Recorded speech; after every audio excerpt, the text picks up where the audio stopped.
We've got St. Patrick's Day coming up Tuesday. We got some local celebrations. We've got the St. Baldrick's event tomorrow. Don't forget that.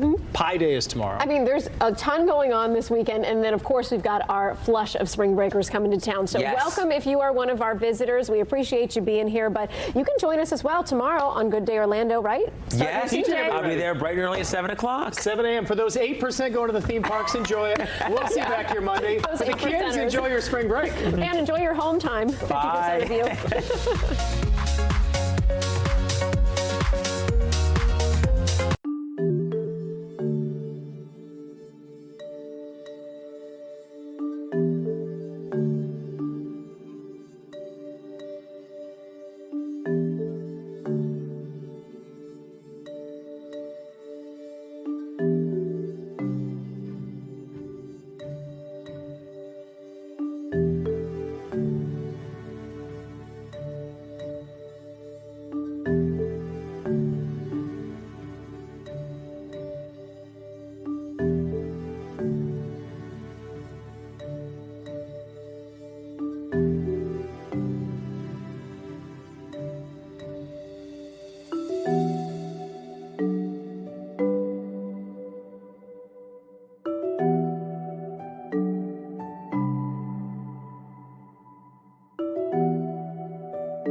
You're watching Fox 35 News Plus, streaming on Fox Local. Well, good morning to you. Welcome into Fox 35 News Plus. I'm Garrett Wymer. Thanks for joining us on this Friday morning, live on Fox Local, YouTube, and Fox 35 Orlando Facebook page. We appreciate you joining us as we come to the end of what has been a very busy week, not just here in Florida, but across the country, tracking a number of major stories. We continue to do so today. I want to let you know a little bit of what we have coming up a little bit later. Coming up at noon, in fact, just 1 hour from now, we're going to be watching a court hearing in Provo, Utah, where Tyler Robinson, the suspected shooter and killer of Charlie Kirk, is due back in court for a number of motions. We'll get into that coming up in just a little bit. We've got a number of other things that we're going to be tracking over this next hour before we get to that point, including check-ins for some weekend events going on around the Orlando area. Going to be talking theme parks and a pretty big recognition for Epic Universe. We're going to be talking about that. We're also going to have a live report coming up from the Players Championship at the TPC Sawgrass in Ponte Vedra. So a lot to come today. We appreciate you joining us. But we begin with an update out of Michigan and the breaking news story we followed all afternoon yesterday here on Fox 35 News Plus, and that was the incident in Michigan at the synagogue, an attack where a suspect rammed their truck into the building. I got into a shootout with the security guards at that synagogue. We just had an update earlier today from a number of officials in Michigan, including Governor Gretchen Whitmer. I think that it was amazing to see that they were able to keep everyone safe at the end of the day, and it should be a source of pride. It should also be a moment of reflection where we all ask ourselves, why does this happen in this country, and what can we each do to keep it from happening in the future? We know a number of synagogues and other places in Jewish communities have been taking additional steps and on heightened alert, specifically since the start of hostilities in this Middle East conflict right now, with the United States and Israel launching attacks on Iran and the ongoing conflict in the Middle East there. And so joining us live now to talk about the security and safety when it comes to things like this, we've got Dave Benson, a security consultant, who is joining us live now via Zoom. And Dave, we always appreciate you joining us. Good talking with you this morning, and thanks for being here. Good morning.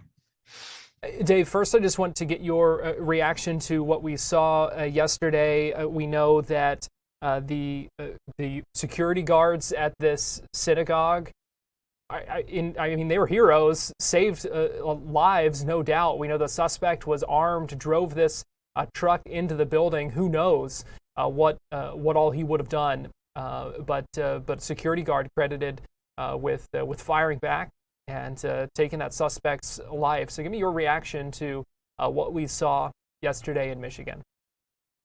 Well, first of all, it could have been so much more tragic than it already is. That's number one. And the reason that it wasn't was because it was mitigated by a well-trained force put together by that particular house of worship, the synagogue. A lot of training, a lot of screening, a lot of policies and procedures, and it really paid off yesterday. How important is that for, in this day and age? You hate to have to think that synagogues, churches, other places of worship, whatever the place might be, might become targets, but that's the reality now. And so what is your recommendation? What do you tell those places when it comes to having security protocols and staff in place?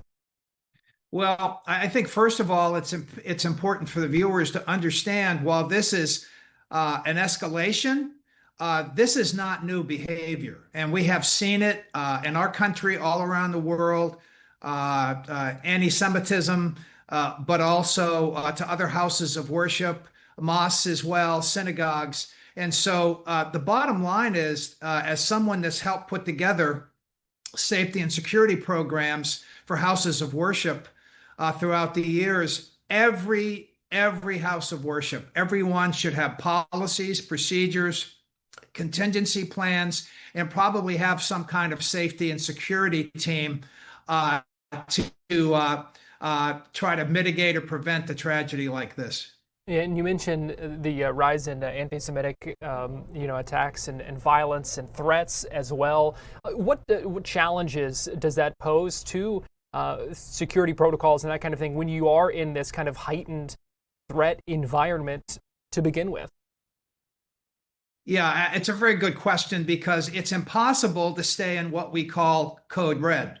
That's full out alert 24/7. So you want to train your staff, you want to train your parishioners to be in more of a code yellow stage, and that means be aware of their surroundings, see something, say something, have a plan, and prepare for the unthinkable, because it's no longer the unthinkable. So understanding that, because when you're in the midst of this, it can be, frankly, days, weeks of sheer boredom on these programs, followed by 5 minutes of sheer terror. So you have to be prepared at all levels within the houses of worship community.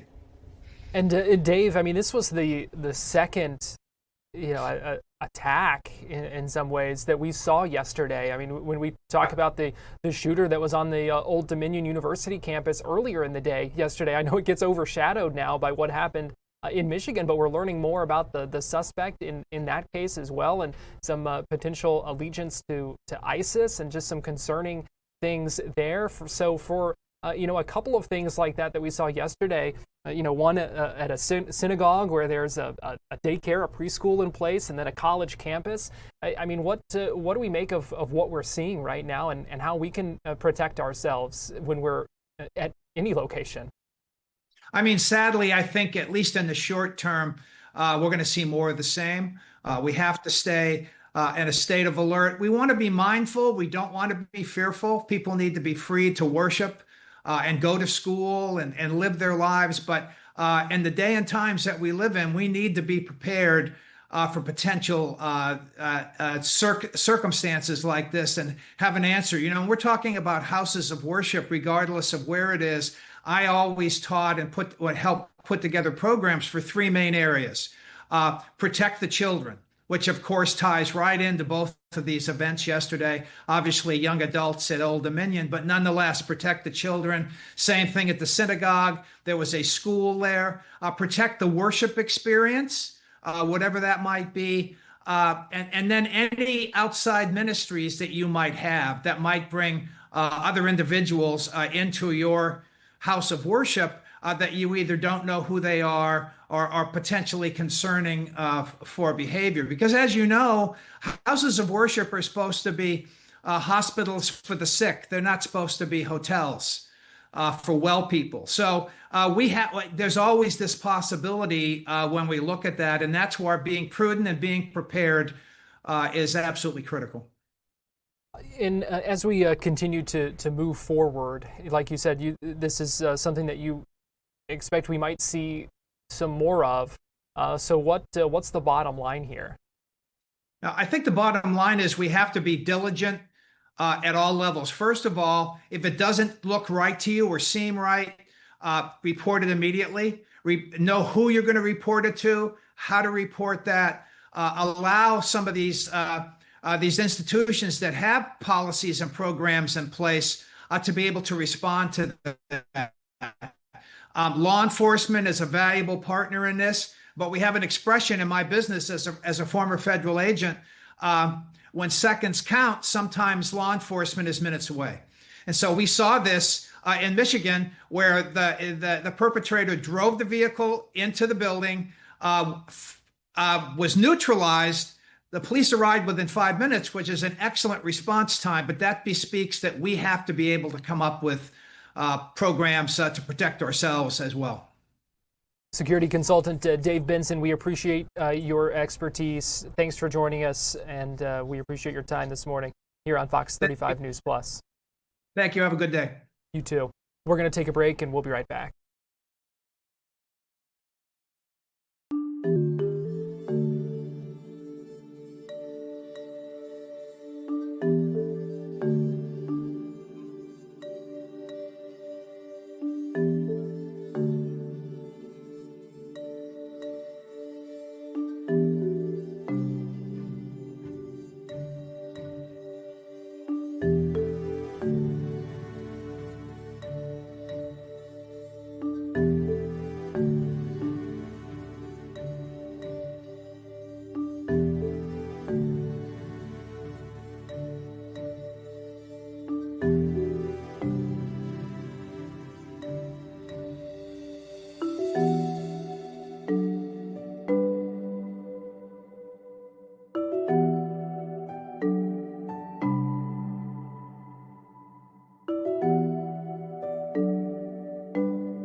You're watching Fox 35 News Plus, streaming on Fox Local. I've got Fox 35 Storm Team meteorologist TJ Springer joining me live now. And TJ, we know that we've been dealing with some of this heat. We've been seeing some rain, though, that's much needed. So what can we expect now as we kind of look forward to the weekend? Because we are finally finally almost there. We're almost there. We're at the home stretch. Now, what I will say next won't shock you, that we were at Epcot yesterday. What? You at Disney World? TJ at Disney? It got so gray, and it was so humid. I'm like, I'm not ready for July yet. We just got into March. It felt like the middle of summer, Garrett. Yeah, we really are in that pattern where we went from talking about freezing our butts off to now it's straight to summer.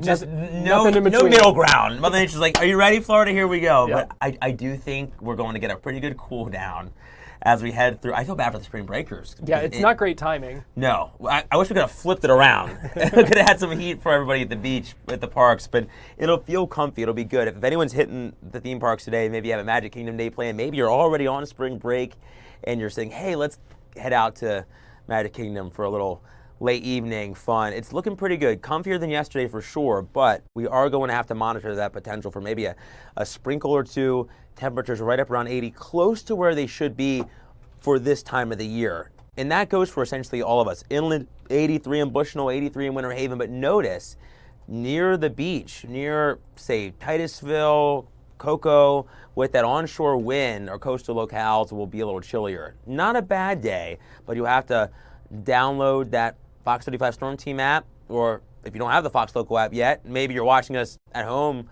on your smart TV, download the app because you can get updates weather-wise right in the palm of your hand. Lows tonight, we're back down into the low to mid 60s, a little warmer than what we woke up to this morning, and temperatures kind of bounce back up, as do our rain chances as this warm front lifts in as we progress through the day on a Sunday. So with that, our rain chances heighten, have a sea breeze interaction on the table too. So between the two of those factors, our Fox weather model pinpoints some more rain. We're mainly dry tomorrow, only around a 20% chance, but notice we hit Sunday, the wind comes back in from the south to southeast as that front bobbles to the north. There's that widespread storminess for the afternoon and evening. Could have some gusty storms, some frequent lightning, some downpours, so travel carefully. Then here comes the front. This is the one we're watching because it's going to bring a huge cool down as we head through the first half of next week, but also some gusty showers and thunderstorms once again. So we'll be watching that. Notice what happens. Garrett and I were just saying how warm we've been. We're going to flip the script here with this dip in the jet stream. All the purples, the blues, those are temperatures well below normal for this time of the year, and that cold air settles in late Monday night into Tuesday.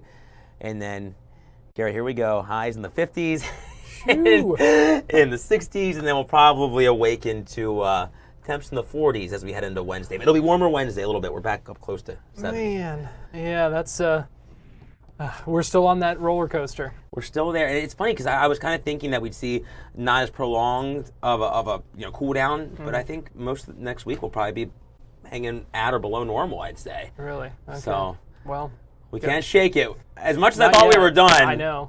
You would have thought, shake by it. the temperatures we've seen this week, you would have thought we were done, but clearly not yet. It's funny, Ryan Elijah said yesterday, he told Jess, I don't like this. I want the cool. So I don't know if everyone wants the warmth now or they're still like, okay, let's just, we'll enjoy the comfiness before the humidity strikes back again. We don't know what we want. I think that's part of it. We want the heat when it's cold, and then when it's cold, we want exactly. What can you do? Fox 35 Storm Team meteorologist TJ Springer, we appreciate you joining us. Thanks, Garrett. Also a big weekend at TPC Sawgrass for the Players Championship going on this weekend in Ponte Vedra.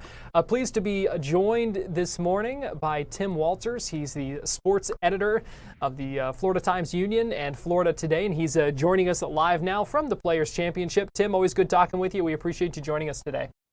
Yeah, hey, I appreciate it, Garrett. It is a beautiful day here. After yesterday, it was a little bit rainy, a little bit gray. But look, cold this morning. We're a few degrees cooler than what you guys have down there in the Orlando area. But here at Ponte Vedra Beach, it's shaping up to be a beautiful day. It's the high 60s right now, blue skies, and looking good. A lot of good golf going on. All right, that's what we love to hear and love to see. We certainly know it's a big weekend. What did we talk about? Some of what we saw yesterday, because we saw some good gameplay, but we also saw some strange things happening between the back injuries that we're seeing, and then also Rory McIlroy, who all of a sudden is fighting to make the cut after what he described it as a weird first round. I feel like that's a good way to describe it. Yeah. So Rory, he came in on Wednesday late, and he didn't really get a practice round. He teed off in the afternoon yesterday, finished, I believe it was 2 over, and right now he's at 1 over. We're live here, and they've got him up on the big board here as he's making his shots. But yeah, he's really struggling to make the cut. He's had the back injury. Of course, we saw our FedEx points leader, Colin Morikawa. He withdrew. He had back issues. So, unfortunately, the back issues and the golfers, it's nothing new across the ages, but it's striking some of the big names right now. Really, if you look at the leaderboard, though, you've got Sepp Straka. He's at -8 right now. The Canadian Corey Connors, he birdied 4 of his first 5 holes. He's now jumped into a tie for the lead. So, but yesterday we're writing about a lot of golfers who are in the top, on the leaderboard who people might not have known about. So we have to go out. We've got to find out and tell people who is Maverick McNeely, who is Austin Smotherman, and some of these other guys. So for all of that reporting, you could definitely go to Jacksonville.com, home of the Times-Union, and we are all over all of it. All right, good stuff. Yeah, I had the chance to see McNeely last weekend at the Arnold Palmer Invitational as well. So it's a fun couple of weeks for golf fans here in Florida. Just talk to us about the atmosphere there at TPC Sawgrass. Yeah, yesterday there was obviously a lot of nervousness because of the rain that was supposed to come. Yeah. We weren't sure how much golf was going to be played. And then at 12:09, we get our weather delay. By 12:30, though, they lifted it. It was gray, sprinkly, drizzly. They played through it, and we didn't really have any more delays. Most everybody got finished with their rounds. Austin Smotherman, who I mentioned a moment ago, he was tied at -5. He had to finish 2 holes this morning, came out parred both of them to remain in the lead with a -5. There was a 5-player tie at -5 for the lead, which is the third most ever after one day here at the Players. Back in the 70s, when they played across the street at the other course, they had 7 players in the lead after a round, and then about 35 years ago, they had 6 players who were tied for the lead. So, this is something that doesn't happen all that often, where you have that many guys bunched up at the top. But again, the morning rounds were certainly a lot different. Once the rain cleared, the wind died down a little. The evening group actually had a lot better conditions to play in. And then this morning, it was really windy out. It was, mid 50s with the wind chill. Feels like temperatures in the 40s. Really chilly morning up here in Ponte Vedra Beach. But once, the wind, it's still going okay, but it's died down a little bit. As I said, the skies are blue. What we're really watching, today and tomorrow should be good golf days, but Sunday, they're expecting the rain to move in. And it really depends when is that going to happen. Some forecasts have it, mid to late afternoon, 1 o'clock, 2 o'clock. We'll obviously monitor that to see how much that shifts over the next couple of days. But, there's never been a Tuesday finish at the Players, but there have been Monday finishes. But if you look at the forecast on Monday, it gets even worse. So, you never know what's going to happen here. Hopefully they finish on time or close to on time. But the front that your weatherman was just talking about a few minutes ago, that's going to get to us before it gets to you there in Central Florida. So hopefully we'll be able to finish some golf here. Yeah, let's hope it doesn't get to the need for a Tuesday finish. I don't think anybody would want that. What are some of the storylines you're going to be watching through the rest of the day today as we get closer to and move through the weekend there at the Sawgrass? Cut down day is going to be a really big deal because does Rory make the cut? You had Scotty Scheffler. He was at par. He tees off this afternoon, so we're going to keep an eye on him. He won back-to-back championships in 2023 and 24, and he came in here yesterday. He missed for him what would be a fairly easy putt, and he almost kind of parodied himself by doing a fist bump like, yeah, I missed it. But, he was, we thought he'd be a little bit more surly than he was. But, Scotty Scheffler, he knows that he can turn it on at any point. So with today being cut down day, we'll watch that. But again, it's the leaderboard. Justin Thomas is in contention, but there are a lot of names that the casual golf fan may not know. So, you win the Players Championship, it catapults you into stardom. And so, a new hero could be made here for all the fans and all the kids out there watching golf. Tim, I know we talked to you a lot about football. What is it that you like about covering golf? A little bit of a change of pace. What's your favorite part about being out there for the Players? Yeah, there's just a difference here. Like with football, it's 3 hours, it's intense, it's just I don't know, there's an adrenaline rush. With golf, there's obviously that tension, but it's a different type. Like, later on this afternoon, I'm gonna go out. I'm probably gonna, follow Scotty Scheffler for a while, but you're talking miles and miles of walking. So not only is the back on these players getting hurt from their swings, you find out why Tiger Woods, they're not allowed to use golf carts, why this would become such a hard thing. I mean, I just walked out to hole number 17 yesterday to watch a few guys at the famous Island Green, and it's basically a half mile from the media center just to walk 2 holes down to watch the hole number 17. So, for you people who get your steps in, obviously keep track of them here at the Players. But, the fans are out here, they're loving it. There's so much real estate for people to kind of line up and watch the shots. They're following their favorite golfers, and everything gets so quiet, and then people can erupt into cheers. With a football game, it's constant noise, it's constant action, but here it's more of an ebb and a flow, and it takes a lot longer. And it really is a beautiful game. When you are out here and you see a guy like Scotty Scheffler or Rory McIlroy tee off, the sound that club makes hitting the ball is unlike anything you're going to hear from the best golfer in your office or somebody who likes to play on the weekends. It is incredible. And to watch that ball soar, it is such a cool thing. So I love just going out there and watching the best in the world do it because it's unlike anything you're going to see anywhere. Yeah, that's a great point. It's really cool. I had attended my first PGA Tour event last weekend. It was the Arnold Palmer, went on Sunday. In fact, I'm still getting over a little bit of a sunburn from it. And in fact, you may be able to see I'm peeling a little bit, but that's a whole nother story. But yeah, being out there, I mean, being able to see it in person, the proximity you have to these world-class athletes and just seeing them at the top of their game. And just the beautiful, a beautiful background. Just all these courses are so beautiful. It's just, being out in nature and like you said, kind of the ebb and flow, just this different taste to it. It really is special, and I think it's something really cool to experience.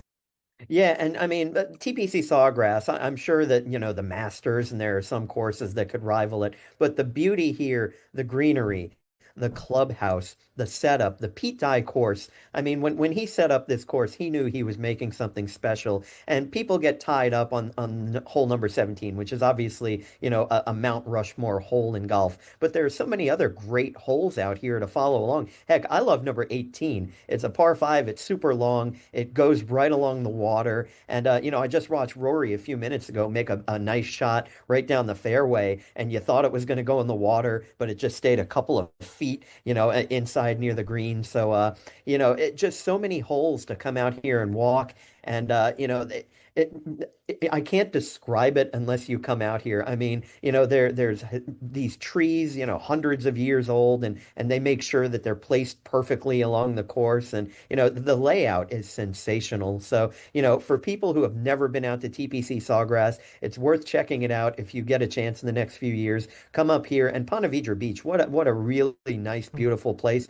Yesterday, I came in, I took kind of what's called the long way into town. I was taking A1A up from St. Augustine. And again, a gorgeous drive along the ocean there. And, obviously our friends in your viewership area in Brevard County, the Space Coast, who have beautiful ocean views. It's just for some reason a little bit different up here. The beaches look a little bit different. And, the weather, it's a little bit cooler. I don't plan on leaving Central Florida, but if I were, I would definitely move up this way. Well, after seeing that shot from Rory, I guess that explains why he's the defending champion at that place. We'll see what he can pull off this time around. Yeah, hopefully that back holds up for him. One of the leaders, another person that I was writing about this morning, his name's Austin Smotherman.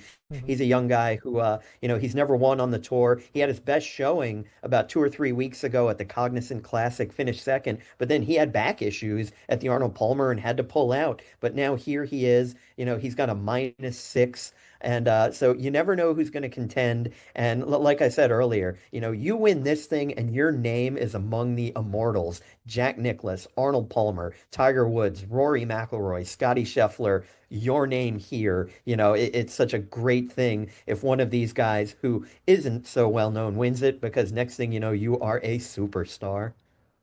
Tim Walters, sports editor, Florida Times-Union, Florida Today. Always appreciate you joining us. Always good talking with you. Enjoy your time out at TPC Sawgrass this weekend. Thank you, Garrett. I always appreciate it. We're going to take a break, and we'll be right back.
You're watching Fox 35 News Plus, streaming on Fox Local. Welcome back into Fox 35 News Plus. Garrett Wymer here. Thanks for joining us on this Friday morning, live on Fox Local, YouTube, Fox 35 Facebook page as well. However you're watching us, we appreciate it. Let us know where you're watching from. Let us, if you're watching on YouTube or on Facebook, drop us a comment in the chat there and let us know. We'll keep an eye out for that coming up in just a little bit.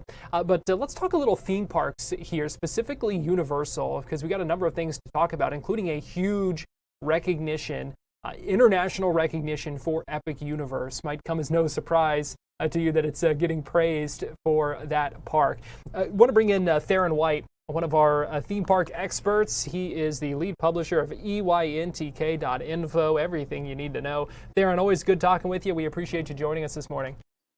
Yeah, happy to talk about more theme parks today. Yeah, always a good time. We always enjoy doing it. Fun thing to talk about. And this is quite the honor for Epic Universe from Time Magazine. Yeah, Time Magazine has officially released their list of the 2026 places of the world's greatest places. And when it comes to the United States, only one theme park made that list, and it is Universal Epic Universe. Now, they're not the only theme park. Another one that was done over in the Middle East was Six Flags Qiddiya. So that one also did make it onto the list. But if you're looking at the United States, Epic Universe stands alone with, like you said, a really, really big honor to be known as one of the greatest places in the entire world. They've got their full list online talking about hotels, places to experience. But if you've been to Epic Universe and you've really been able to experience it at its best, you kind of understand why they got this award. Yeah, no doubt about that. It is a special place, that's for sure. Did Time talk about any of the reasons or what stood out to them about Epic that made it one of the greatest places in the world? Yeah, one of the things they actually mentioned was talking about Orlando in general. They were like, Orlando in Central Florida is known for its theme parks, so why did the Orlando area really need a new park? What was there to do differently? And they said that was what impressed them, is they walked into Universal Epic Universe and they said, oh my gosh, I didn't realize it until Universal presented it. This is an incredible park, and it's something that Orlando absolutely could have used, and it really improves the city and improves some of the tourism.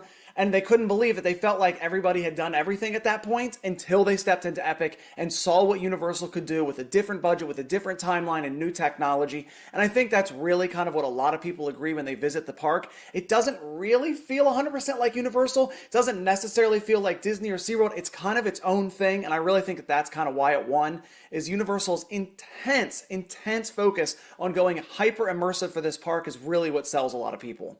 Yeah, I think that's a great point. It certainly stands out, and it's just one of the things that makes it just such a fun place to be. I mean, just like, forget even the rides. It's just a fun place to be and just enjoy and kind of soak up those different immersive atmospheres from all the different worlds there.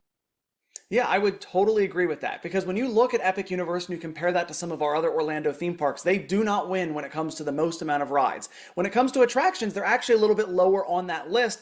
But a lot of people go there and they go, well, I don't care because I got to walk around and I got to see Mario and I got to punch a block and then there was a show and these characters walked over here and I was going through France. And there's so many of these experiences of you being immersed that you don't care that you're not necessarily jumping on a ride every 5 minutes. And I think that is really a testament to how great of a job they did on that park. I have had people that were like, did you see some of the plants?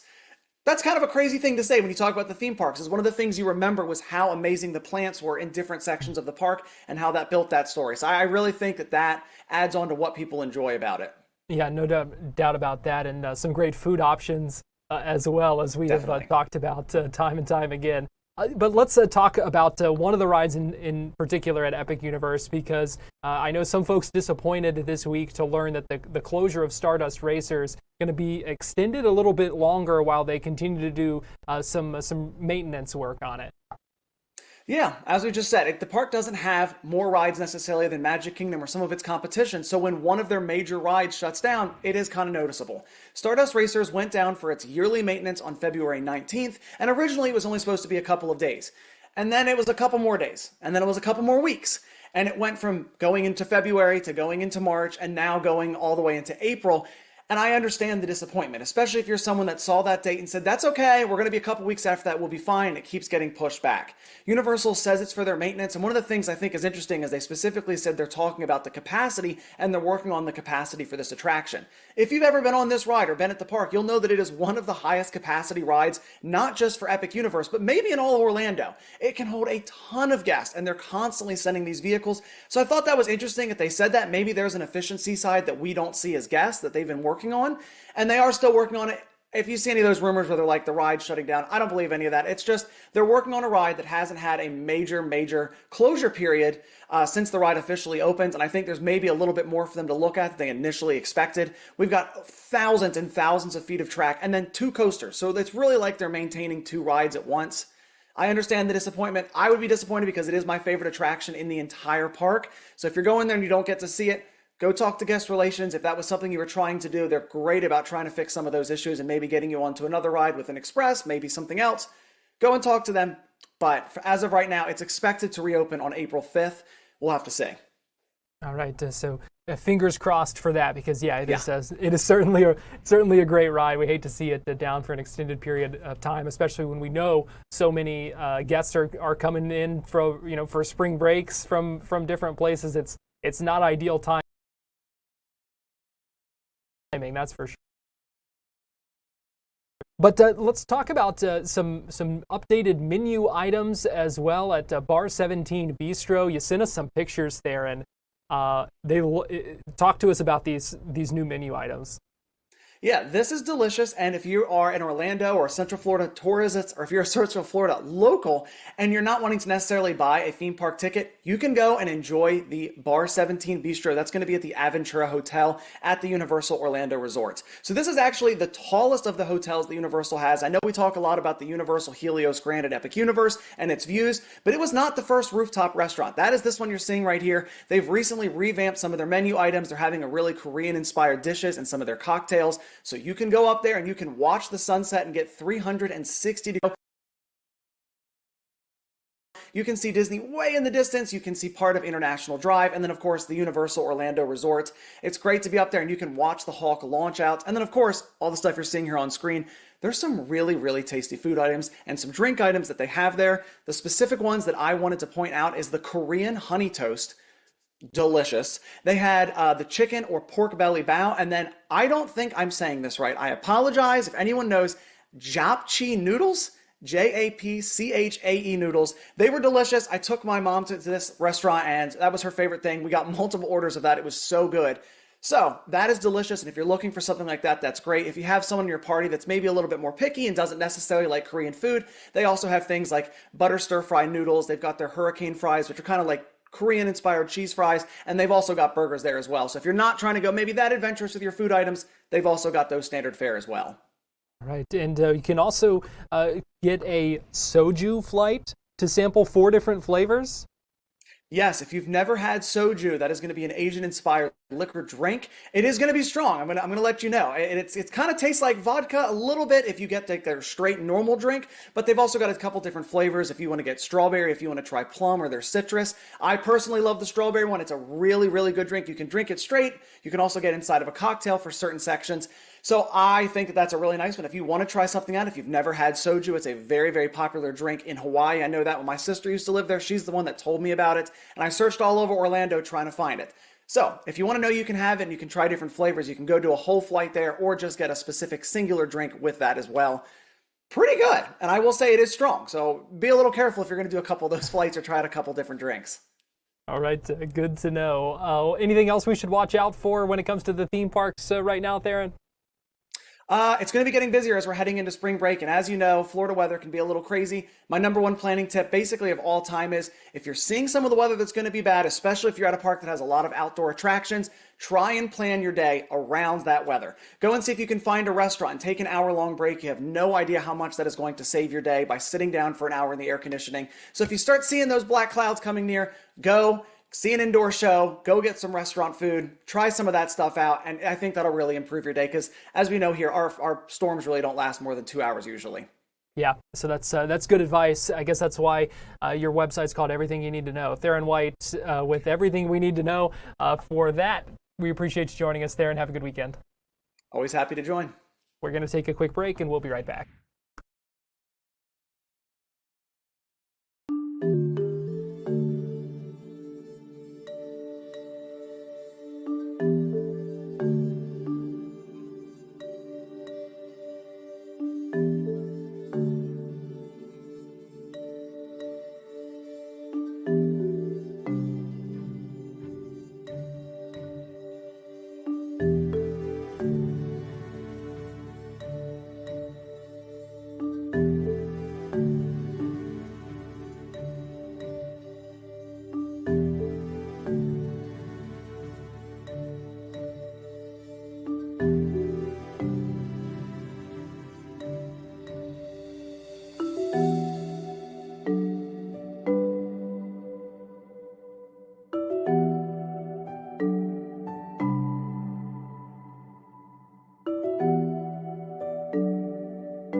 You're watching Fox 35 News Plus, streaming on Fox Local. Welcome back into Fox 35 News Plus. Give you a live look at a cloudy downtown Orlando on this Friday morning, but even rain in the forecast not going to put a damper on those weekend plans. And so there's a lot of things going on we want to let you know, get you ready for some of those things that you might want to check out. It's our Community Crossroads segment where we bring in our friends from U Nation. We've got the Director of Creative Strategy, Ashley Edwards, and Social Coordinator, Sarah Barkley. Always good talking with you all, and thanks for joining us here on this Friday morning. Thanks for having us, Garrett. I'm going to speak for myself. I think Sarah agrees that this is one of my favorite things to do on Friday, and I'm always looking forward to it every single week, is getting to talk with you and share all the best things to do in Orlando this weekend.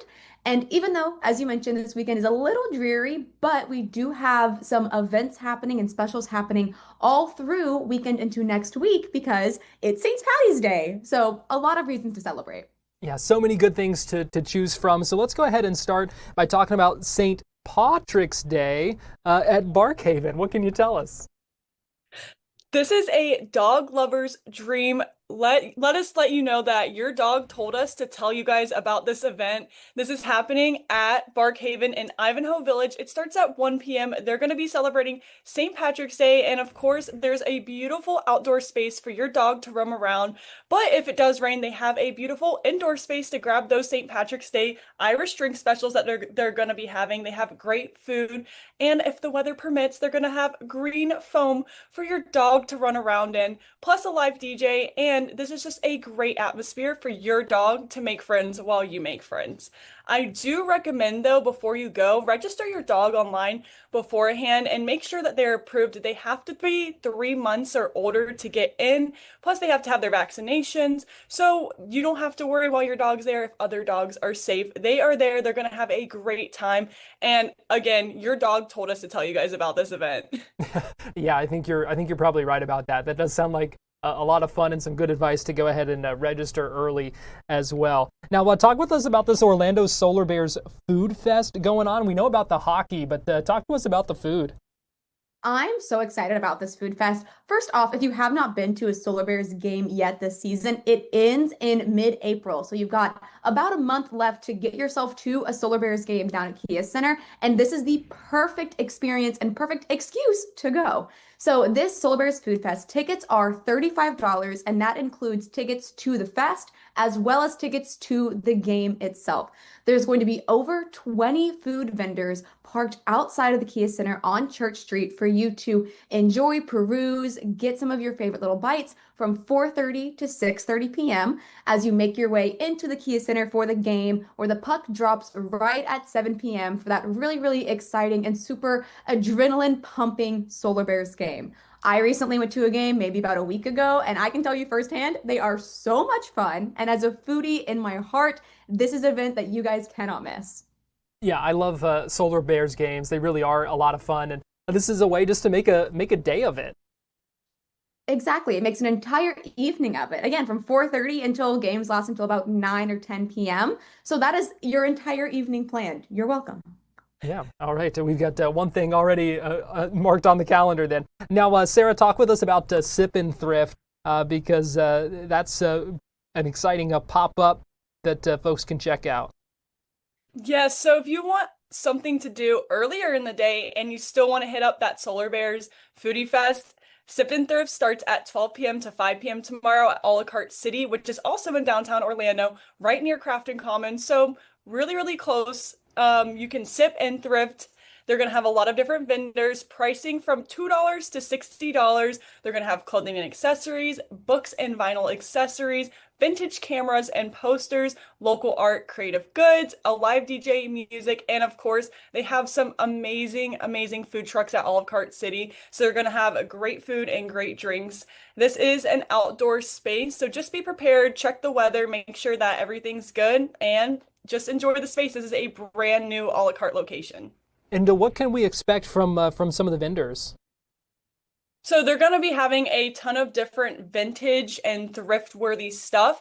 It is a bargain hunt when you go there. Just be prepared to look around and see what they have because it is a little bit of a surprise seeing what the vendors are going to be bringing. But of course, again, books, vinyl accessories, clothing, all the vintage things that you guys can pretty much think of they're going to be having. Nice. And we are getting closer to St. Patrick's Day and all the fun and festivities that that brings. And so that's the theme of our spotlight. And you all have some places to highlight here. What should we be watching out for? What should we check out?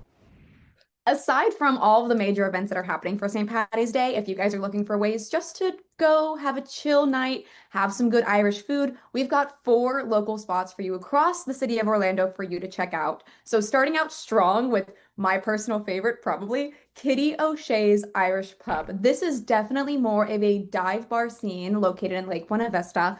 And my favorite part about it, they have karaoke nights Thursday, Monday, and Saturday from 10:30 to close. I'm a karaoke girl, so traditional Irish food, get those drinks on Thursday. They have really, really great drink specials, specifically pitcher specials. So it's a great way to relax, have fun, and they have some of the best wings in town, which you wouldn't really expect from an Irish dive bar. But if you're looking for something a little bit more traditional, you really want to dive into the culture of Ireland, over at Disney Springs, they have Raglan Road, which has the most incredible traditional Irish food, shepherd's pie, bangers and mash, fish and chips, anything you can imagine, while you are being entertained by Irish dancers that perform daily from 4:30 to 4:30 till close. And then I also have live music happening both inside the restaurant and on the patio outside. For St. Patty's Day specifically, starting today until the 17th, they have their Mighty Festival, which essentially entertainment all day round since they open and close, just featuring a bunch of different bands and live performances straight from Ireland, the home of this holiday. So definitely recommend booking a reservation in advance. This spot is very, very popular and it fills up very, very fast. Now, if you're looking for something a little bit less popular and on the other side of town, if you're located more in the actual Orlando downtown area, in Winter Park, you can check out Fiddler's Green Irish Pub and Eatery. This is an authentic Irish pub. They've been serving the community since 1996. They're actually the most highly awarded Irish pub in Central Florida. They have live entertainment 7 days a week. And on actual St. Patrick's Day, if you're trying to go out and celebrate and you want to do something more fun, they're opening at 8 a.m. So you can start really, really early, grab your food, grab your drinks, start there, and then maybe head downtown if you want. They have live entertainment, Irish food, and of course, you have to wear your green and celebrate just like the Irish do. This is an authentic pub. So think shepherd's pie, bangers and mash, fish and chips. They have amazing food. It is so cute in there. It is a little bit of a smaller venue, so just prepare, get there a little bit earlier than normal to beat those crowds, and prepare to park. The parking is also just a little slim. If you're able to walk and check out the area around there, park a little bit further, walk over there and check it out. They also have the Castle Irish Pub, which is in College Park. Again, another authentic Irish pub with amazing, amazing food. I talked to the owners. They said that they actually shipped in a lot of their decorations from Ireland when they went and visited. So it's super authentic. On St. Patrick's Day weekend, they're going to be having a St. Patrick's Day parking lot party. This is on Saturday. They'll have live music, step dancer performances. They're going to have games, face painting, balloon making, an outdoor bar, and a live DJ inside from 9 until late. And then on Sunday, if you don't want to get into the little bit of a crazy crowd, they're going to have Dave Gilmore. He is a musician performing. He is a Dubliner, and he will be belting out some tunes from 8 p.m., playing everything from Irish ballads to current hits, and you just can't miss it. This is your go-to spot for Irish fare, drinks, and it is really warm and welcoming. The owners are super friendly. This is a great, great spot to hang out this weekend. All right, there's so many good options, so many fun things to talk about. My mouth is watering over the talk of shepherd's pie. I do love it, so I'm excited about that. But the main thing I have to know now, because Ashley, I heard you say you're a karaoke gal. What's your go-to karaoke song? Goodbye Earl from the Chicks. Oh, nice. Okay. Sarah, what about you? Are you a karaokeer as well? See, I can't sing, but when I do karaoke, it's Boyfriend by Justin Bieber. Okay. See, everyone can sing when it comes to karaoke. It doesn't matter if you're a singer or not. That's what makes it good. I'm either something from Creed or Garth Brooks. You know, we're going for it. So both great options. You really can't go wrong. Right, you can't. Exactly. Well, Ashley Edwards, Sarah Barkley, our friends from U-Nation, we appreciate you joining us for our Community Crossroads segment here. Always good talking with you, and have a good weekend. Thank you so much, Garrett. Thank you. And let us know where folks can find out more about some of the other things that are going on around town. There are so many things happening this weekend and beyond, St. Patty's Day and beyond. If you guys want to download the free UNation app, we have all the events and all the businesses and all the activities for you across Central Florida located right there. And if you want to connect with us to get more real-time updates, you can follow us at Stuff to Do in Orlando. All right, we appreciate it. We're going to take a break here on Fox 35 News Plus, and we'll be right back.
You're watching Fox 35 News Plus, streaming on Fox Local.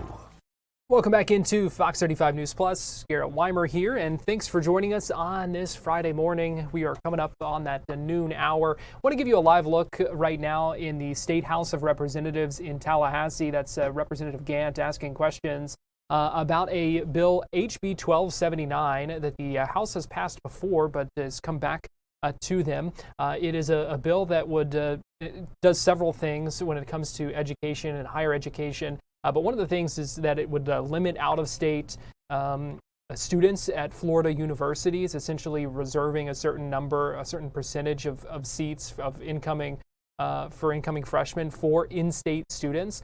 So they are debating that right now. I believe we're in the questions portion, so not technically like structured debate right now, but they are asking questions about this bill and hearing some things as we head into a debate on that. So let's go ahead and listen in live from Tallahassee this morning. One of the ways to do it.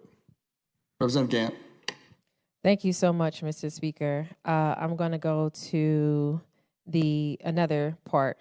The Section 19, the preemption of the charter school officer options. You stated that it was 4 options that charter schools were restricted to. What is the rationale for preempting local governments in this particular section? It's subsection 19 of the bill. Representative Rizzo. Thank you, Mr. Speaker. Representative, could you give me a page number, please? Representative Gant, when you're ready. Page 28. Representative Rizzo. Thank you, Mr. Speaker. Representative, the answer to your question is that local governments were prohibiting the lawful choice of the school systems, of the schools themselves, as to what the options were. Representative Gant. Thank you, Mr. Speaker. Can you clarify what do you mean by limiting to what the options were. Were they requiring them to use officers that are sheriff or county department officers as opposed to school resource officers? What does that look like? And if this preemption, with this preemption, will they be able to provide security in the form of private companies as opposed to sworn officers like school resource officers or county or sheriff officers? Representative Rizzo. Thank you, Mr. Speaker. Representative, they could follow the law, but basically, as a hypothetical, say for example, a local authority wasn't allowing for the Guardian program to be used by the charter school, and that is a legal option. That is one of the scenarios that I could think of. Representative Gant. Thank you so much, Mr. Speaker. I'm moving on to Section 20. Section 20 starts on page 34. In Section 20, I believe that there is a change in the period for state universities and FCS institutions to submit comments regarding proposed associate's degree or specialized transfer degrees. What's the rationale for changing it from 60 days to 30 days? Representative King Johnson.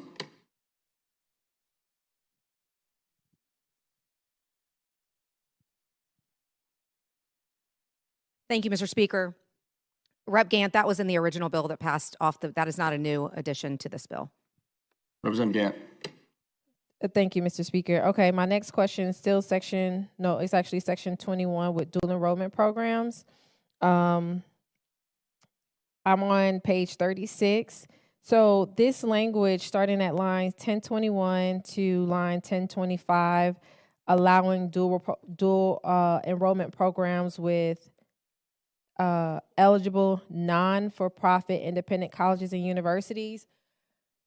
Does that will school districts be required to accept or have a process for these institutions that we are adding into this provision?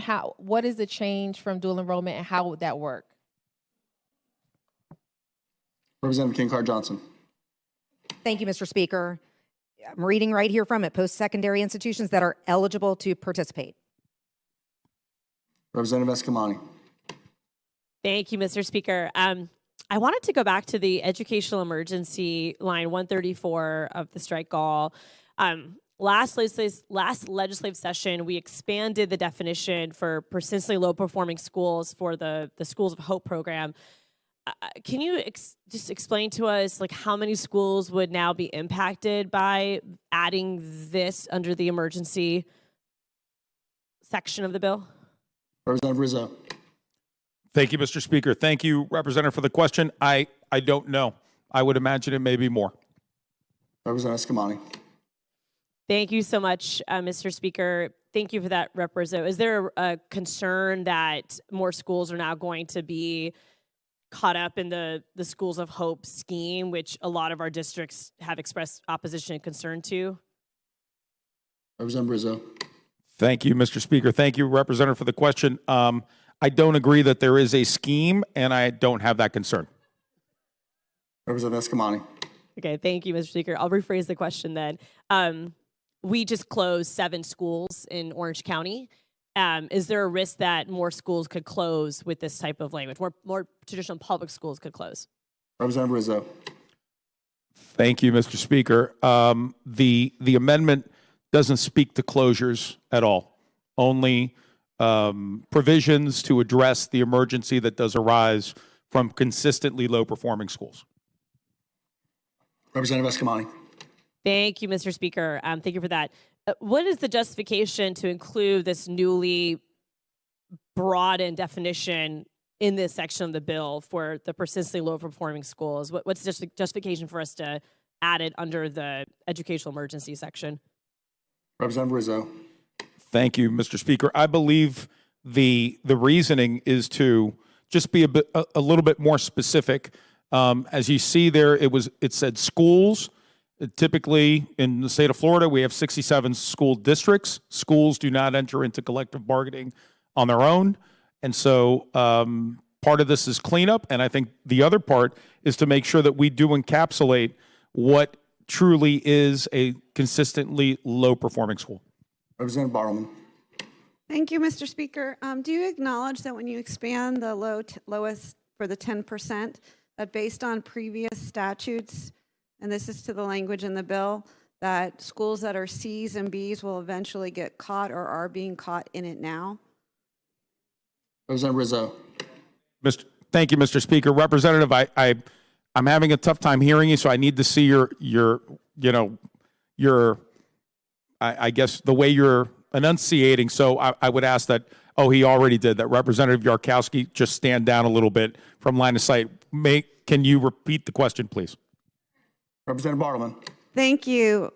Do you acknowledge or are you concerned that with the expansion to the PLPs, that there will be schools that are C's 3 years in a row and have A's and B's in some of those cases added to the list for this?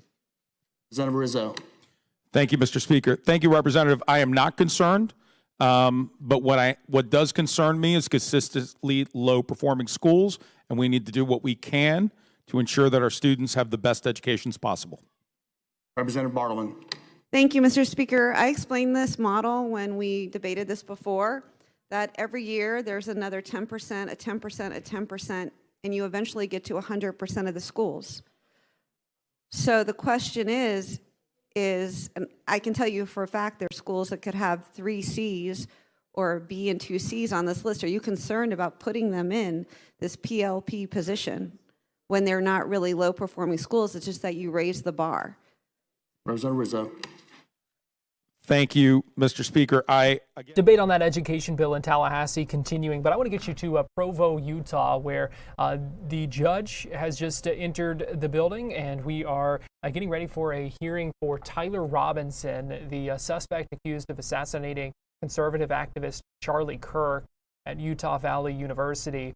This is a hearing where we're going to hear several defense motions argued. The defense trying to restrict public access to certain filings and certain evidence. They also want to ban cameras and microphones from an upcoming hearing that's scheduled for April 17th, where they will look at excluding certain evidence from trial. We should note that the last time we saw them in court, the judge denied a motion to disqualify the prosecutor in this case over allegations and concerns of a conflict of interest. But the judge has set previous limits on cameras in the courtroom. There are certain things that the pool camera operator can show and cannot show. So there are some limits in place. We'll see what the judge ends up thinking about cameras and microphones for that upcoming hearing. Let's go ahead and listen in as this court hearing gets underway in Provo, Utah. To the lectrum. So what you have to say is important, and I certainly want to hear it.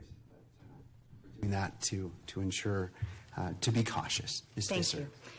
Your Honor, I actually think the court reporter filed the transcript with the court last night, the redacted version, fully redacted. So I believe that's taken care of. All right. Well, that's good to know. Mr. Ballard. Yes. And you have to come forward. Sorry. We're going to get our steps in today. Just going to agree that that's my understanding is that's been filed. We've agreed on the redactions, and so that should be taken care of. Thank you. Thank you, Mr. Ballard.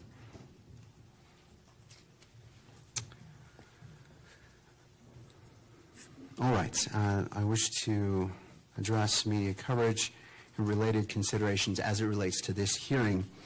The court wishes to remind all parties that the February 25th, 2026 standing decorum order is in effect and will be enforced to protect the constitutional rights of all parties while preserving the integrity, fairness, and orderly conduct of these proceedings. I would also ask counsel to be mindful of that the microphones, and we've turned off the microphones at your counsel table, but just to be mindful that microphones, even from the lectrum, can pick up conversations. Counsel may wish to consider using screen protectors on laptops and taking reasonable steps, such as covering one's mouth when speaking, to avoid the inadvertent capture of private communications, whether by camera, microphone, or by those present in the courtroom. Third, the court wishes to address the camera operator and still photographer, and so I respectfully ask Ms. Seitz and Mr. Dolan if you would step forward to the lectrum.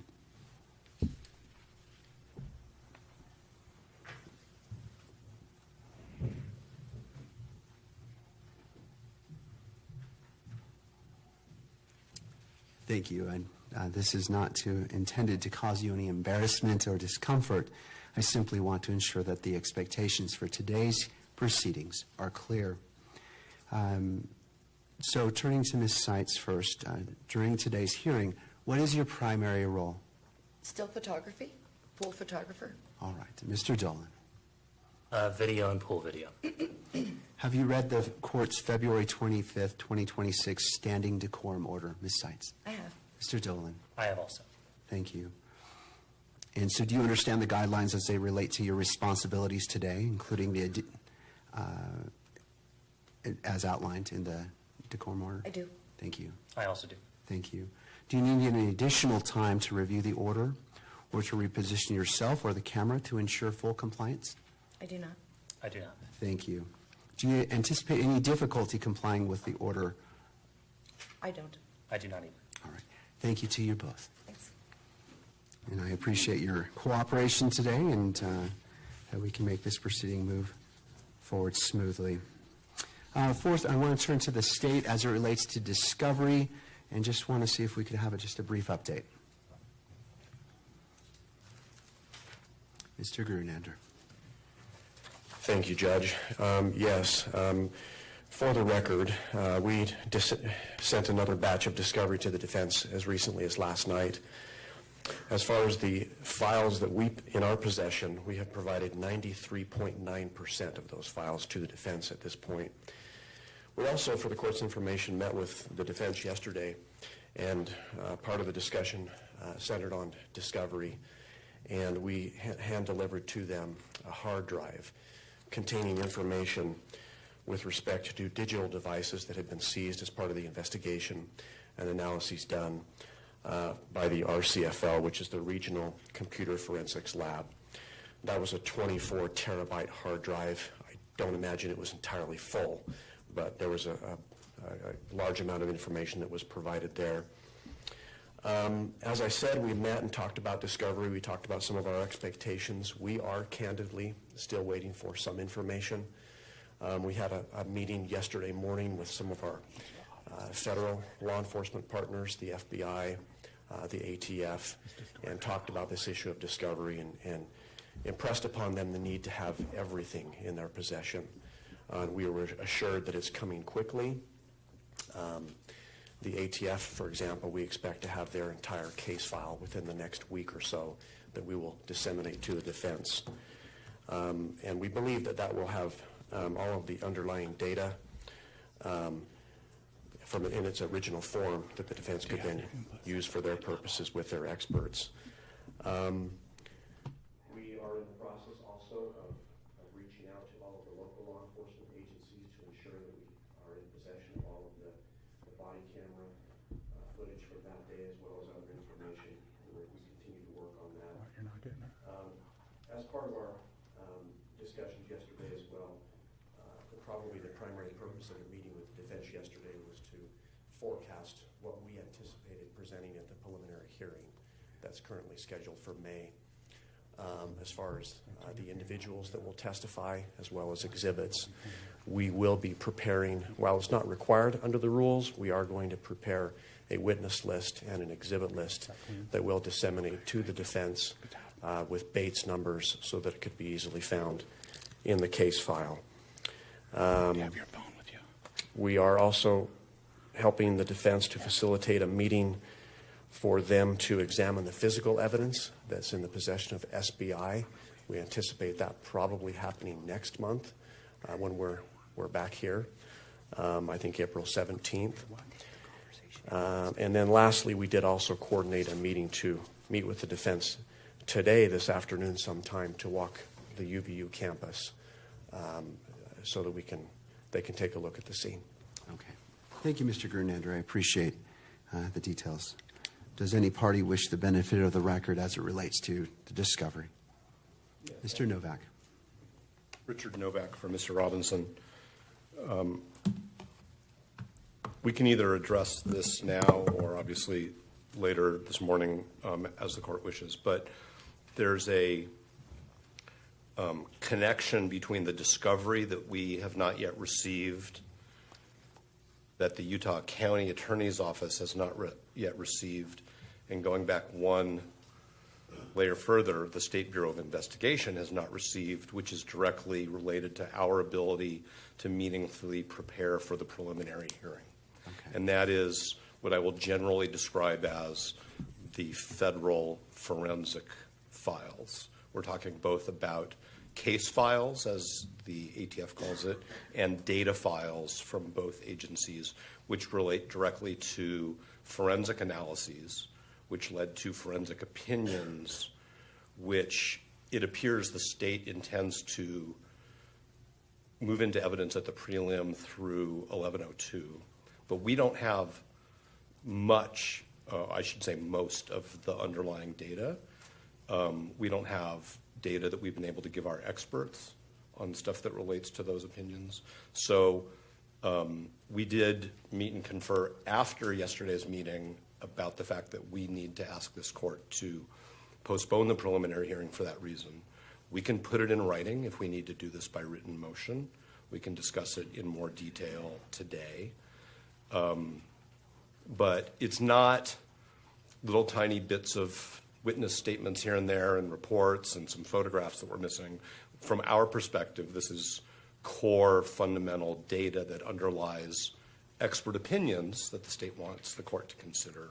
And we have no ability to either get our own expert opinions or meaningfully cross-examine the state's witnesses, or frankly even call the forensic experts themselves, because we have a right to put on our own witnesses, because we don't have their data. And our experts can't advise us on the data if we don't have the data. So we can't meaningfully cross-examine, we can't meaningfully examine the state's forensic experts if the state decided to call them as live witnesses as opposed to through an 1102 process. And we can't be prepared to put on our own witnesses because they don't have the data. So I don't want to pre-argue it unless the court wants to get to the merits of that. I did go back and I looked at the court's comments back when the court set the May preliminary hearing date in December.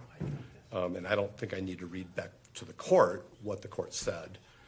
No. But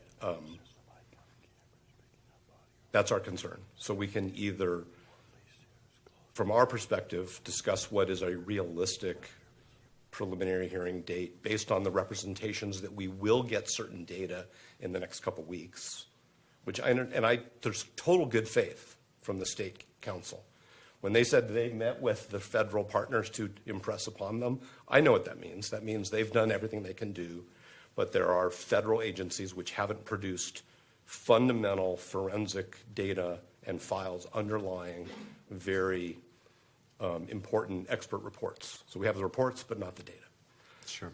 So we can either address that later today after the court hears the argument on the pending motions. We can move in writing, and the court could set a briefing schedule for that. We are cognizant of the fact that at the last hearing, the court said, if I may, we've got a really busy calendar. We don't have any openings. So we wanted to bring this to the court's attention today, because if we just let this go and we file a motion and then there's a response and then there's a reply and then I don't know when that hearing is going to be because of the court's calendar, that preliminary hearing date may be further out than these preparation issues require because of the court's calendar. No, I appreciate that. I appreciate that heads up.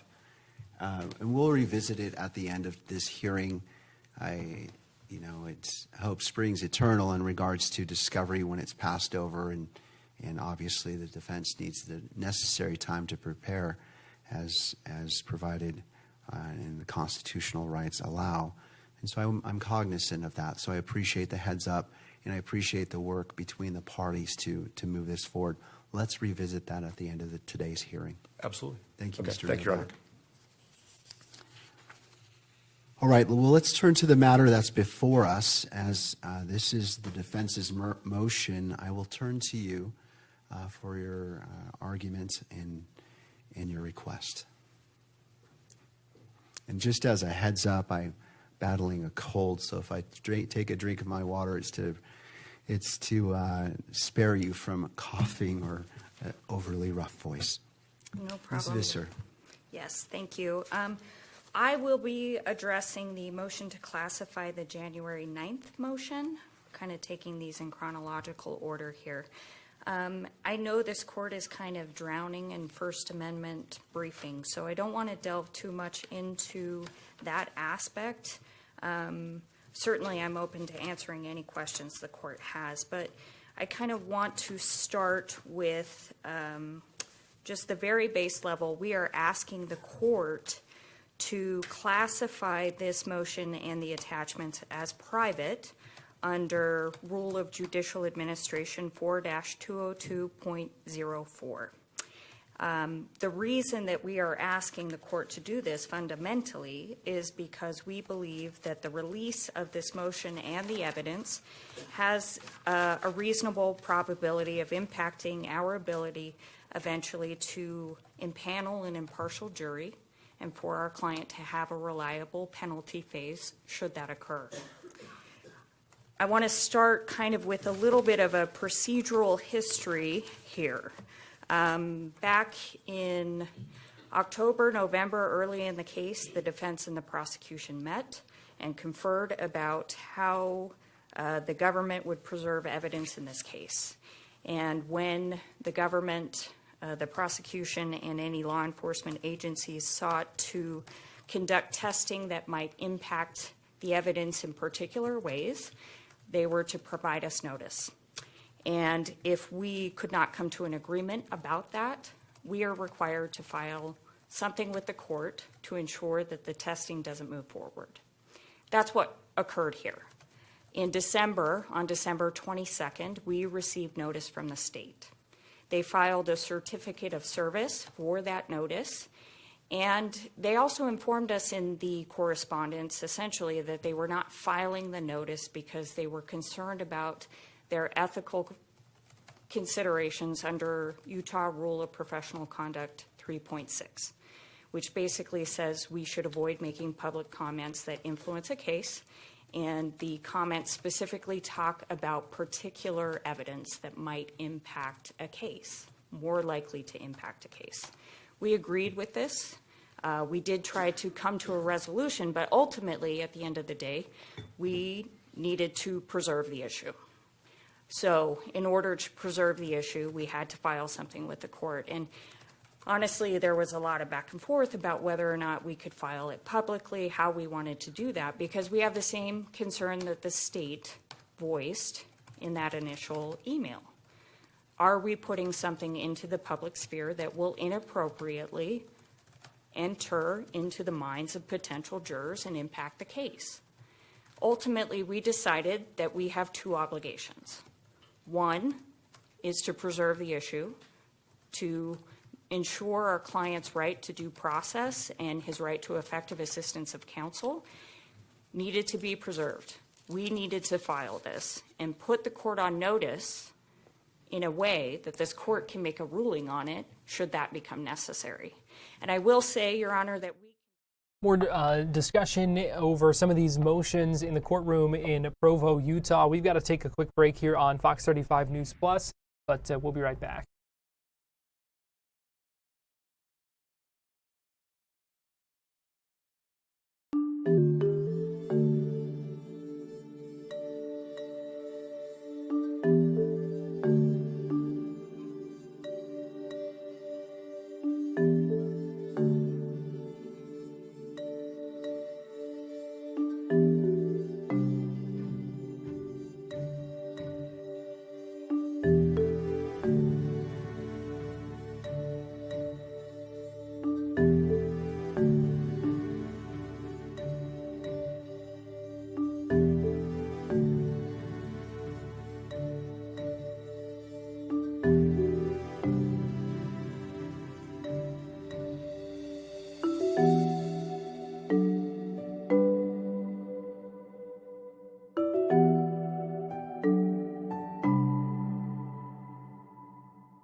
You're watching Fox 35 News Plus, streaming on Fox Local. Welcome back into Fox 35 News Plus. Want to get you back inside the courtroom in Provo, Utah, where attorneys for the Charlie Kirk murder suspect Tyler Robinson are debating some motions right now, also hearing some arguments from prosecution. This is all about access to evidence, access to court filings, access to an upcoming hearing that's going to discuss some potential evidence. And so we are awaiting some more arguments on this and an eventual decision by the judge on that. So let's go ahead and listen back in. Arising in this case, and I think it deserves some comment. There seems to be an idea that flooding the public sphere with information or evidence from this courtroom will somehow dispel conspiracy theories or shift public narrative. That in and of itself is concerning to the defense. No one should be worried about that. All we should be worried about is protecting what happens in this courtroom. We believe that preemptively releasing evidence that we needed to provide to this court in order for this court to make an informed decision is just one of those actions, is one of those things that will negatively impact our ability to have a fair proceeding for our client. So we are asking that the motion and the evidence be classified as private, that this court consider our client's unqualified right to a fair trial and a reliable penalty phase should overcome the qualified right of access at this point. We understand things may change. This evidence may come in other ways at other points in the proceedings, like a preliminary hearing or when we actually challenge the admissibility of evidence. But at this preliminary stage, we believe this is the appropriate course to take to protect the proceedings and our client's rights. Does the court have any questions for me? Well, I do, but I'm going to wait till all of defense has presented. Is there another attorney that's going to be presenting? Yes, Mr. Burt is going to present on the other motions to classify and the motion to close the hearing in part on April 17th if the court is prepared to hear that. All right. Yeah, I want to hear all of it, and then I'll have questions for you all. Thank you, Ms. Sure. Visser. Mr. Burt.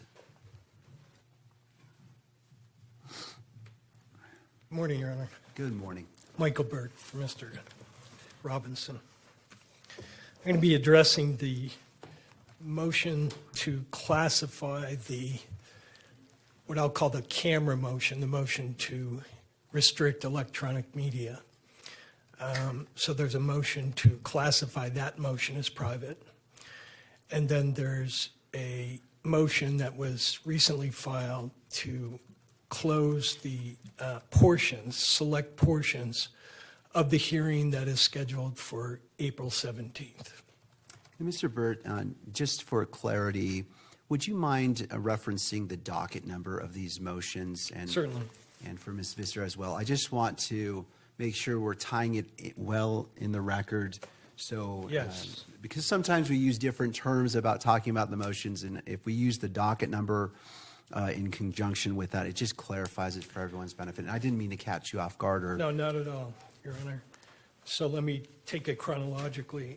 The motion to classify, motion to exclude still photographers, TV cameras, and microphones from the courtroom as private.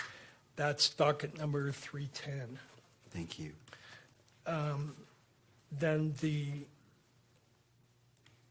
motion to close portions of the April 7th hearing is document 425. Thank you. And there are, of course, oppositions to those motions. If the court would like, I can outline what those are. No, I'll have the other side. I don't want to deprive them the opportunity of doing the same thing as you just did. Sure. So in all, there's a lot of paperwork in front of the court, and obviously I'm not going to repeat everything in there, but one of the cases that's cited by all parties, I think, is the Utah Supreme Court opinion in Kearns Tribute Corporation, which is 685 Pacific 2nd, 515. And there are a number of key points in that opinion that I'd like to focus the court's attention on. And as the court may recall, the issue there was whether there was a public right of access to a preliminary hearing. And one principle the court sets forth in the opinion is at page 519, where the court says, we believe the issue, quote, we believe the issue should turn on the precise nature of the proceedings in question. We limit our review to cases involving preliminary hearings. And then the court proceeds to explore the nature of a preliminary hearing and decides that because of the nature of that preliminary hearing, it, like the trial itself, should be classified as one that the press and the public have a right of access to. And the key portion of that discussion is at the following page, where the court says Utah's preliminary hearing is different from the preliminary hearing in some other jurisdiction in that it does not include hearings on motions to suppress evidence.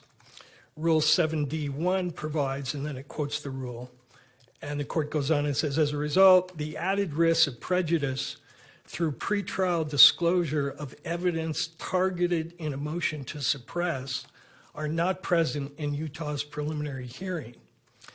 If the prosecution elected to try to use such evidence in the preliminary hearing in advance of a ruling on whether it should be suppressed, the defendant could seek special measures to avoid its public disclosure. So there I think the court is signaling that in a preliminary hearing context, if an issue of inadmissible evidence comes in, the appropriate procedure is for the defense to seek closure of at least that portion of the hearing where the evidence is going to be discussed. So the first point I wanted to make is court looking at the procedure we're asking to close a portion of, and that is the motion to preclude further electronic media coverage of the case. It is unlike a preliminary hearing in the sense that that hearing on the 17th is not going to include a motion to suppress evidence, obviously. It's going to include a discussion of the nature and extent of prejudicial pretrial publicity. And I emphasize prejudicial pretrial publicity because the cases define that term as a term of art.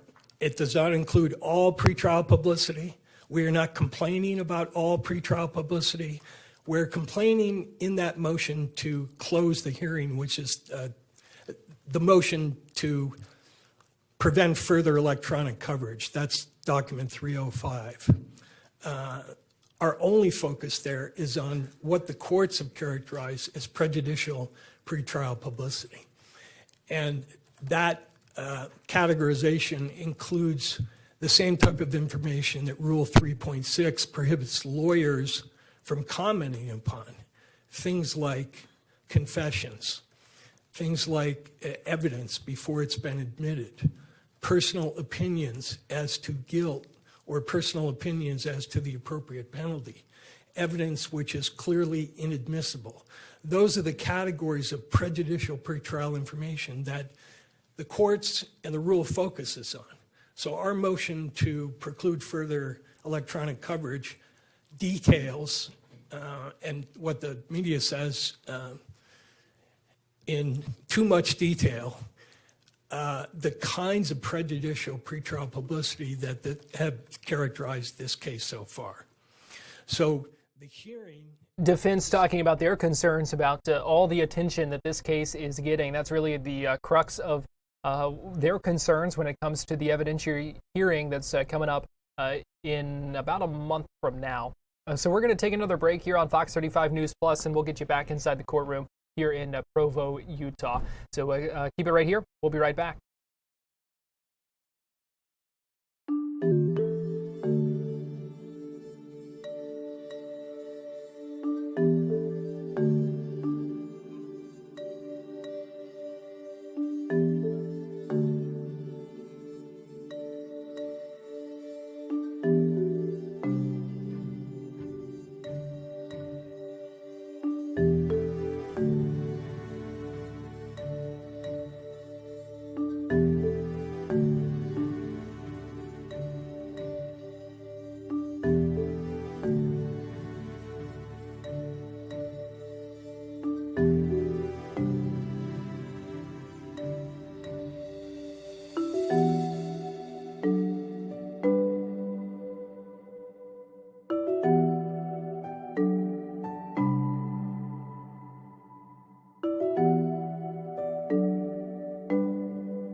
watching Fox 35 News Plus, streaming on Fox Local. Welcome back into Fox 35 News Plus. Let me give you two live looks right now in Tallahassee. On the left, we're looking at the state Senate. On the right, the state House of Representatives on what is the final day of the regular legislative session in Tallahassee, where lawmakers continuing to debate a number of bills today. On the left, the Senate taking up a bill that looks at regulation of land use and development. On the right, they're still debating the education bill in the House right now. We know that both chambers intend to adjourn sine die, that is end the regular session at the end of the day when they finish their legislative business. But we know they will both have to come back because they still haven't passed a budget. That's the one thing they are required to do.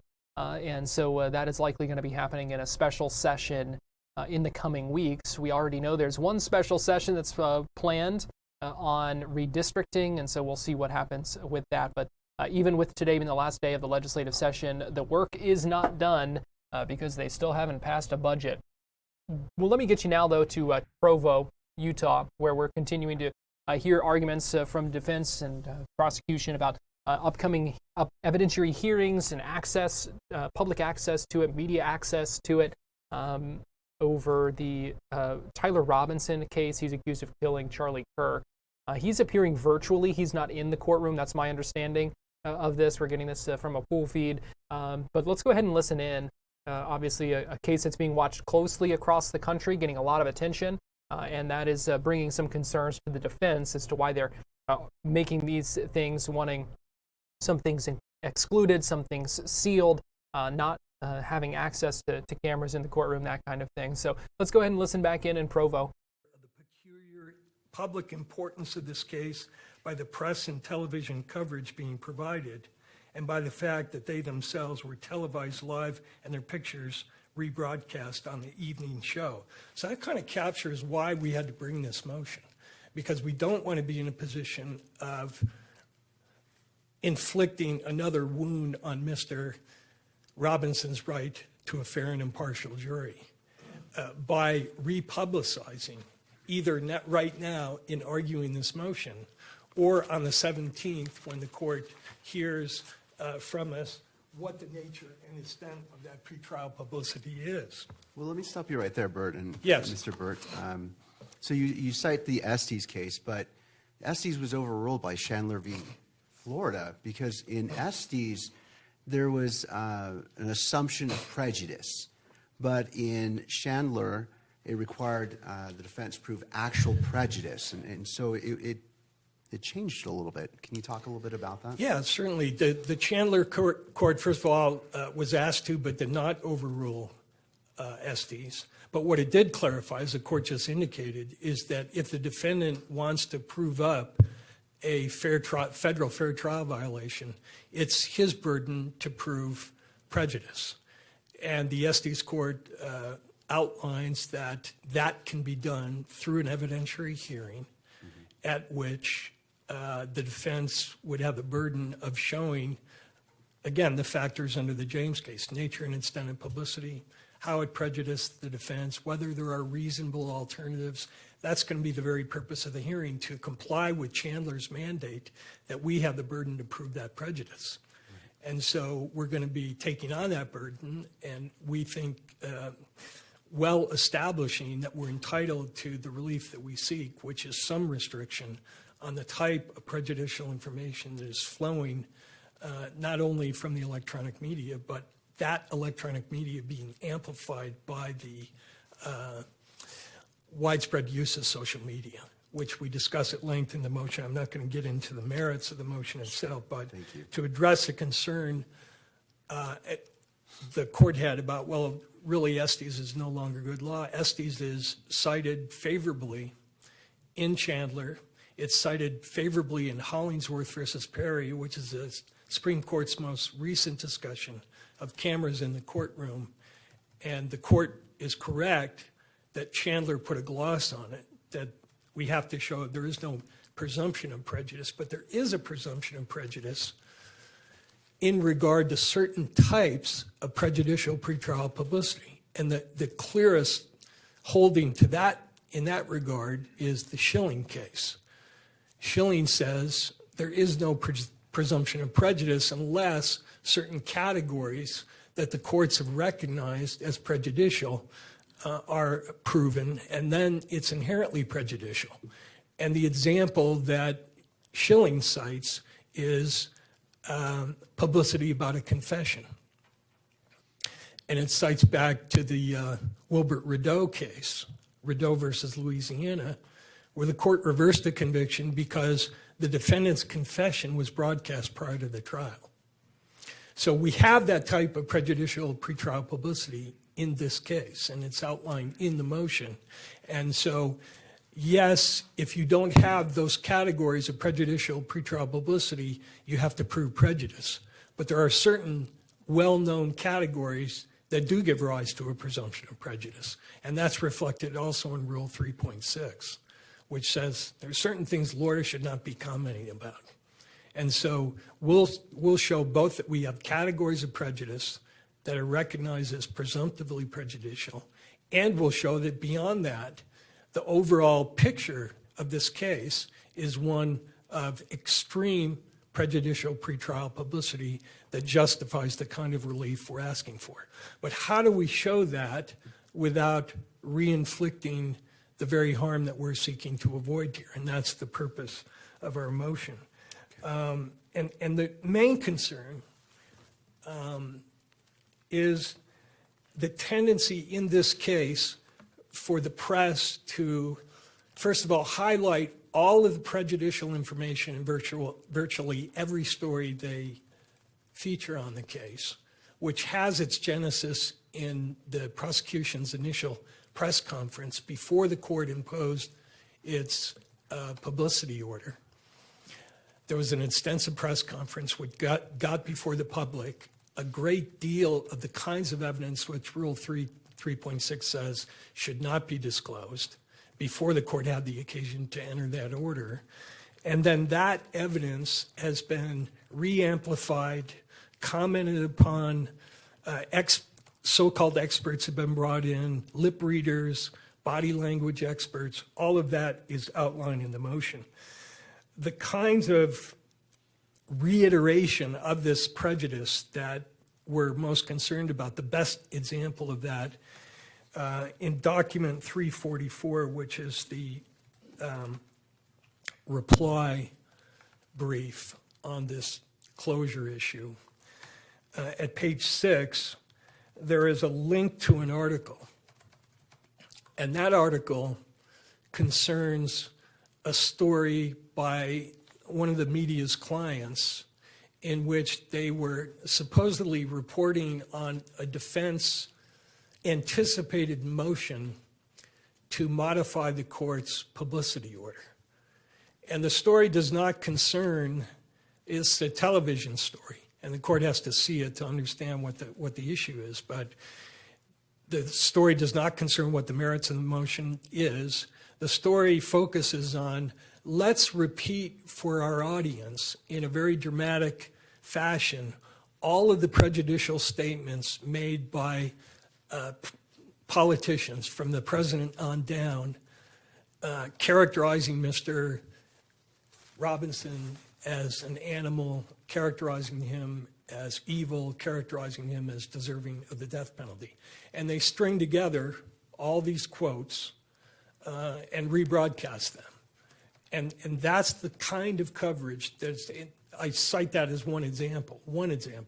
But if the court sat down and touched on all the links we have in the 305 motion, the court will see it's repeated over and over again.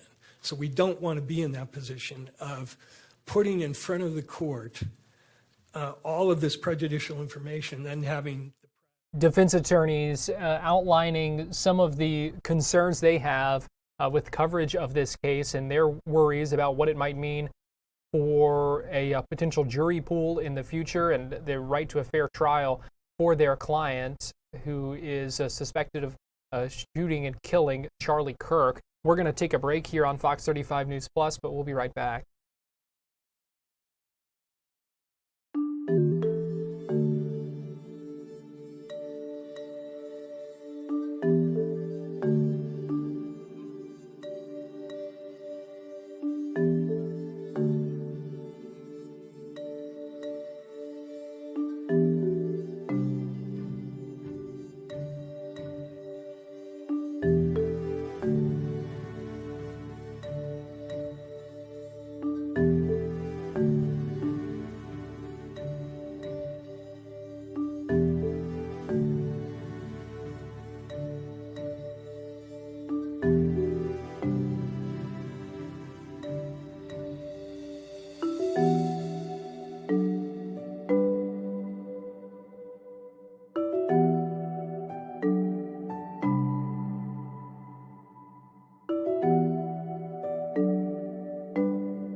You're watching Fox 35 News Plus, streaming on Fox Local. Welcome back into Fox 35 News Plus. I want to get you back inside this courtroom in Provo, Utah, where the suspect accused of killing Charlie Kirk is appearing virtually for this hearing, where his defense team making a number of arguments to exclude public and media access to some upcoming hearings and other proceedings. Let's go ahead and listen back in. Disclose in support of the motion today, then the court should conduct procedures in camera.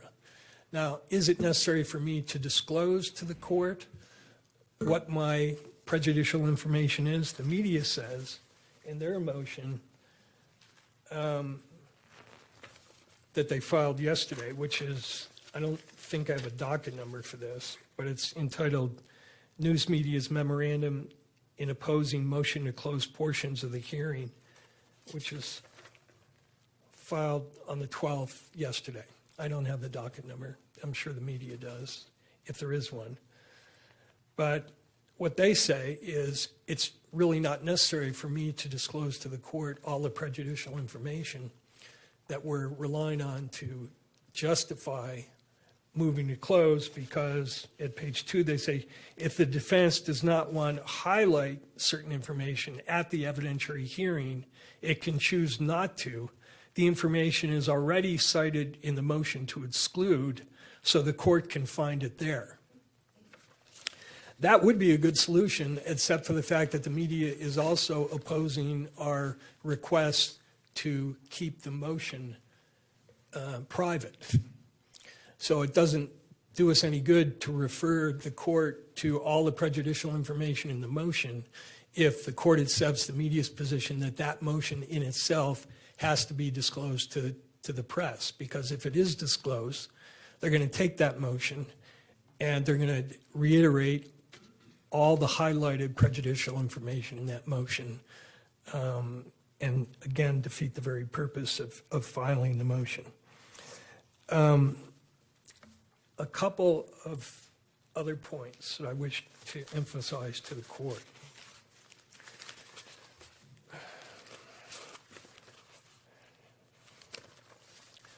One is, in both the present motions that I'm talking about and the motions that Ms. Visser just responded to,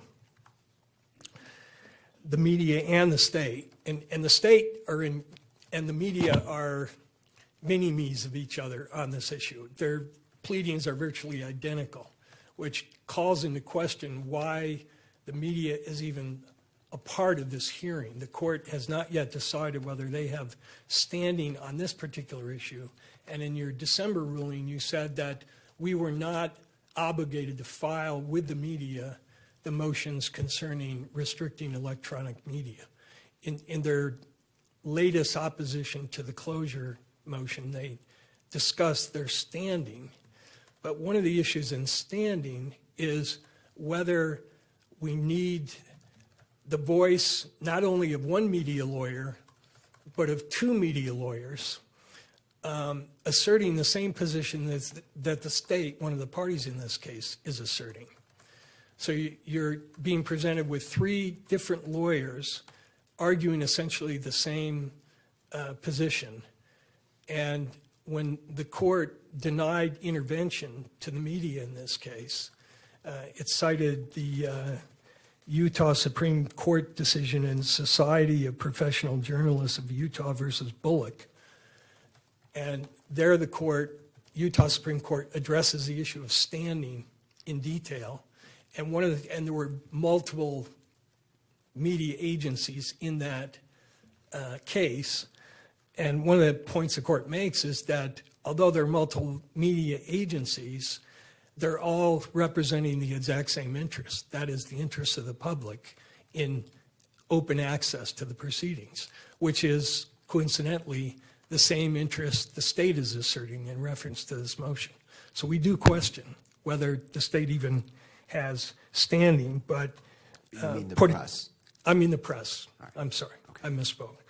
But putting that aside, both the state and the media stress to the court that the court should deny the motion to close, should deny, obviously, the motion to restrict media access, and allow the kind of prejudicial publicity that has characterized the case to continue, because we can all sort it out at trial through venue, motions for change of venue, through voir dire, or motions to expand the jury pool.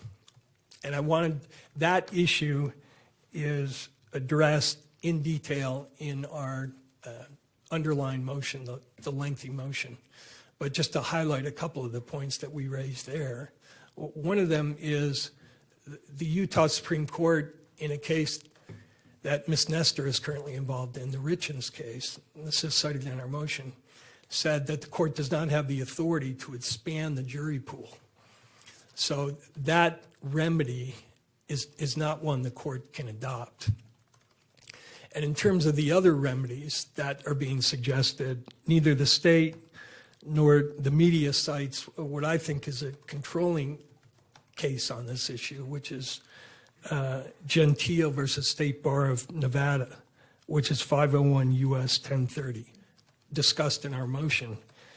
But there, Chief Justice Rehnquist, writing for the court, who is no fan of the criminal defendants, said, quote, even if a fair trial can ultimately be ensured through voir dire, change of venue, or some other device, these measures entail serious cost to the system.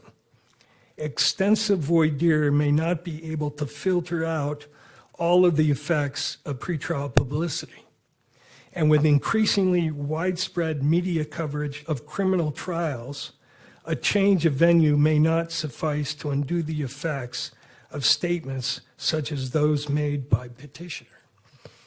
So I don't know how many capital cases that media lawyers have been involved in, but for the last 40 plus years, I've done nothing but those trials. And I've been involved with using jury questionnaires, extensive individual sequestered voir dire. And the fact of the matter is that voir dire is not an effective means in these cases. And to the extent it is effective in excluding people who hold prejudicial opinions, it calls into question other rights that are implicated. For instance, in a death penalty case, the jury has to be death qualified, both those who would automatically impose death and those who would automatically impose life. And there's a lot of research, this is an issue which will be explored down the line, but there's a lot of research which shows that that process skews the panel as unrepresentative. It excludes people who are knowledgeable because they read this media coverage. It excludes, the evidence shows, minority groups, women, and people that normally would be included in a representative jury. So yeah, you can voir dire a jury on whether they've heard the President of the United States say that Mr. Robinson should be executed, and you can exclude that juror from serving on this case. But given the demographics of this county, you're going to be excluding a large portion of the population. And then when you add to that the death qualification process, you no longer end up with a representative jury. You end up with what the U.S. Supreme Court in Witherspoon versus Illinois called a group organized to return a death verdict. But it's not a representative jury. So as Chief Justice Rehnquist said in his opinion, even if you employ these other means, they come with a great cost, and in this case, a great constitutional cost. So those are the main points I wanted to make. As we continue to monitor this hearing in Provo, Utah, we need to step aside for one more break this hour here on Fox 35 News Plus, so keep it here on Fox Local and YouTube and also Facebook, and we'll be right back.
You're watching Fox 35 News Plus, streaming on Fox Local.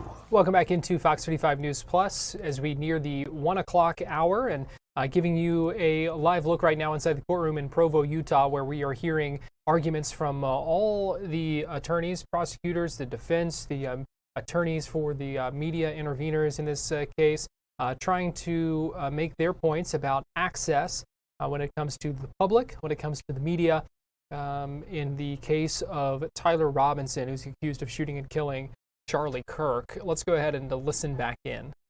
Hopefully that's helpful for the court. Yes.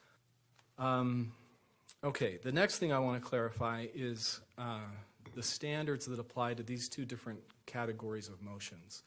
The defense here has not been very careful about articulating and applying the correct legal standards that govern these motions, because there are different standards that apply to classifying documents as opposed to closing a hearing. The standard that applies to classifying documents is found in the Utah Rules of Judicial Administration. That's Rule 4-202, 0.04. But the standard that applies to closing a hearing, as the state explained in its opposition, is governed by case law, and that's the Kearns Tribune case and subsequent cases following that case. And then I also want to just clarify that Rule 3.6 of the Rules of Professional Conduct that's also been mentioned, that rule, while it might be relevant because it talks about pretrial publicity, it does not govern any of these motions. Because Rule 3.6 talks about lawyers making extrajudicial statements. We're not concerned about any extrajudicial statements in any of these motions or in closing the hearing. Obviously, everything that's going to occur in the hearing is going to occur in court. And I also just want to emphasize that Rule 3.6 makes it clear that there's nothing improper about a lawyer commenting on information that's contained in a public record like the information that's filed in a criminal case.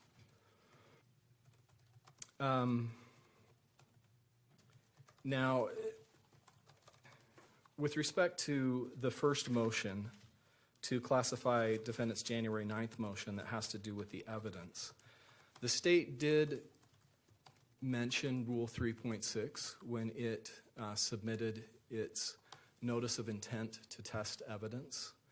The state did that because the state recognizes that under Rule 3.6 there can be concerns about statements that deal with evidence and testing and results of tests.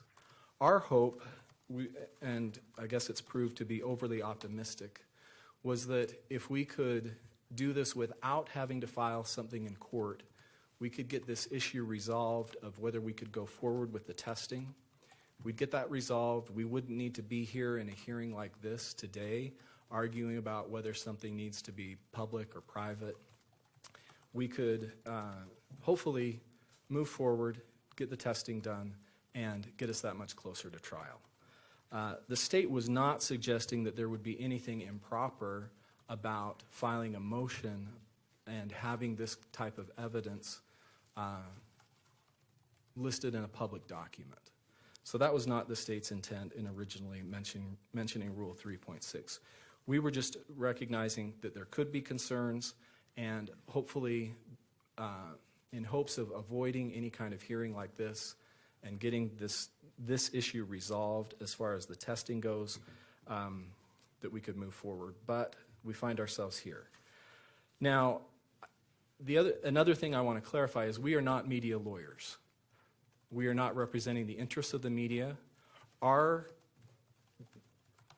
client is the people of the state of Utah, who do have an interest in the public nature of these proceedings. But whether any particular document in this case is public or private is really of secondary concern to the state here. We're not trying to represent any kind of media interest, and I think it's improper for the defense to suggest that. Although maybe the media might want to hire us because we probably charge much lower rates than the media's lawyers. But we're not representing the media's interests. We are just, our primary concern is moving this case forward and applying the correct standards in the law. So with that, let me turn to the substance of our response to the motion to classify the January 9th motion. It's clear from the rules of judicial administration that that document, having been filed with the court, is a presumptively public document. And a general allegation that You're watching Fox 35 News Plus, streaming on Fox Local, is not enough to deny public access. If that were enough, then any motion that discussed evidence before there was a ruling on the admissibility of that evidence would have to be private. And even if there were some basis for ultimately finding that the evidence discussed in the motion was inadmissible, public exposure to that kind of evidence does not necessarily justify or it does not necessarily prejudice defendant's right to a fair trial and justify sealing that document. And the controlling case of State versus Allgaier here from the Utah Supreme Court in 2011 is very instructive on this point. it's instructive to all of these motions. Allgaier was a capital case. And the issue in Allgaier concerned a letter that was sent to the court from a fellow inmate of Curtis Allgaier, the defendant in that case, who'd been charged with capital murder. And the letter stated that the defendant had confessed to aggravated murder and also threatened the inmate and the inmate's mother if the inmate revealed that confession. I can't imagine any more potentially prejudicial information in a capital case. It's a clear admission of guilt. It's a clear admission of future dangerousness. So the defendant in that case obviously wanted to keep that letter private. But the court denied that request because that information that was in the letter was already contained in the public record. Now that fact is not necessarily relevant to this motion to classify the January 9th filing, but it is relevant to the rest of the motions here. But what the court said next in affirming the trial court's decision in Allgaier to release that letter is really instructive, because the court recognized that despite already circulating reports of highly prejudicial information, there were alternatives to restricting public access to the document. And those reasonable alternatives are the time-honored tools of jury selection. That's how we screen out jurors whose prior knowledge renders them unable to objectively view the evidence. And I think it's interesting in Allgaier that the court said those tools would be effective to protect the defendant's right to a fair trial, regardless of whether how that balancing came out, whether the court said, yes, this is so prejudicial, it shouldn't be released, or the risk of prejudice is not high enough to justify restricting access. That ruling, that holding in Allgaier coincides perfectly with the United States Supreme Court's analysis in the case of Press Enterprise 2, where they mentioned as well that through voir dire, a court can identify those jurors whose prior knowledge of the case would disable them from rendering an impartial verdict. And as far as this notion of the court can't expand the jury pool, that's certainly not the case. The court can summon as many Utah County jurors as it deems necessary to be able to seat a fair and impartial jury. What happened in the Richens case is that given that Summit County is a smaller population county, they tried to expand the Summit County jury pool with jurors from Salt Lake County. And there's nothing that allows you to take jurors from a different jurisdiction and add them to the jury pool. But we're here in the second largest county in the state. There's not going to be any problem with expanding the jury pool here. I'll just briefly touch on, as far as the other two motions, to classify the motion to exclude cameras and the reply in support of that motion. I think basically the same arguments apply. The only thing I would add there too is that this idea of where there's so much media coverage that you've got to necessarily find that there's some prejudice. I don't know that it necessarily works that way. I think that the fact that media coverage becomes so pervasive can also tend to dilute the effects of that media coverage, because when something becomes a constant drone, a lot of people tend to tune it out. Now, for sure, there'll be people that are fixated on this case, but we weed those out through careful questioning during voir dire. And I also point out that not all media reports in this case have been unfavorable to the defendant and favorable to the state. It's gone both ways here. There's media that the state's concerned about as well.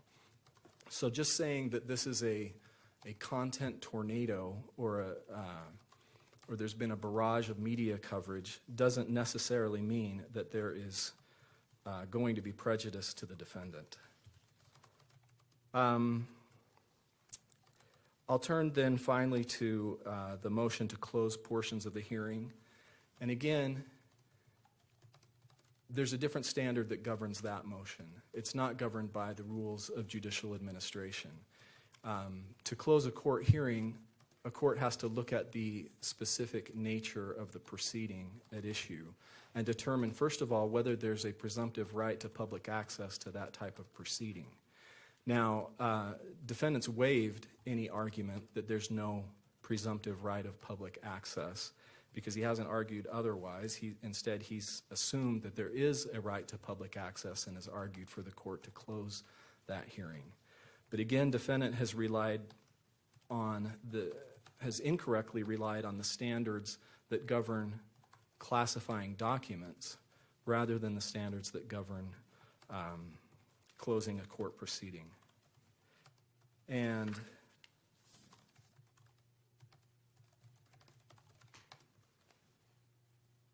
But the same arguments still basically apply, that the defendant would have to show that the closure is necessary to protect his right to a fair trial, and we don't believe that he could make that showing where most of the documents or most of the evidence that's going to be discussed at that hearing is already public, and that's where that other portion of the Allgaier case comes in.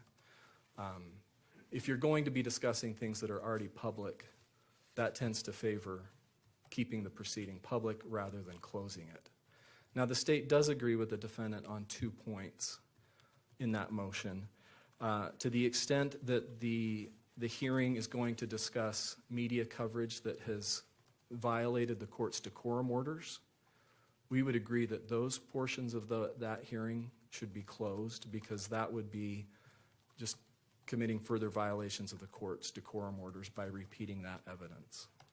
And then defendant has also mentioned that there are personal privacy concerns to some people and that they want to discuss media reports that have created concerns about personal privacy and safety, and the state would agree that those concerns are sufficient to justify closing the hearing. So we would agree with the defendant that portions of the hearing that discuss decorum order violations and that implicate personal privacy and safety, those should be closed, but otherwise that April 17th hearing should be open, especially where it's just going to be talking about things that are already public. Right. Does Your Honor have any other questions? Not just yet. Thank you, Mr. Ballard. Thank you. Any other argument? Yes, Your Honor. Thank you. Continuing to hear more discussion about whether that April 17th hearing will be open or closed. We're going to take a break here on Fox 35 News Plus, and we'll be right back.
watching Fox 35 News Plus, streaming on Fox Local. Welcome back into Fox 35 News Plus. I want to get you back to this hearing in Utah where they're discussing media access and public access to upcoming court hearings and proceedings and filings. Let's go ahead and listen in.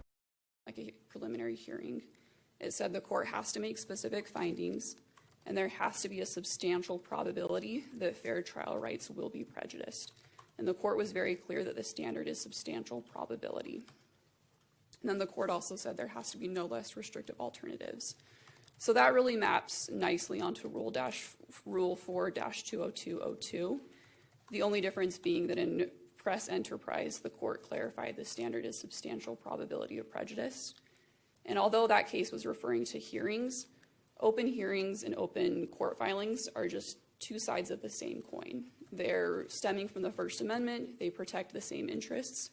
So there really is no need for the court to consider or apply a different standard for open filings or open proceedings. It can really be that Press Enterprise 2 test. But really, whether you're looking only at Rule 4-20202 or whether you're looking at Press Enterprise 2, the outcome for this motion in particular is the same. And that's because, as Mr. Ballard referenced, filings are presumptively public. And that doesn't change just because the court hasn't ruled on the admissibility of the evidence. You can look at, for that standard, you can look for cases like State v. Archuleta, that's 857 P. 2nd 234, that's the Utah Supreme Court. Also the Algier case, 2011, UT 47. There the defendant made the argument the letter would have been inadmissible, and the court still said it should have been made public. And then also even United States versus McVeigh, which is a case cited by the defense, and that's 119 F. 3rd 806, and that's a 10th Circuit case. And then the final point I want to make on this motion is the arguments from the defense about why this motion needs to be kept sealed are really quite generic arguments about pre-trial evidence. They could have been applied in any type of case to any type of evidence. And I understand that the defense is being careful because we're in a public setting. I understand and appreciate that. But the arguments in their sealed filings were just as generic and just as applicable to any type of pretrial evidence.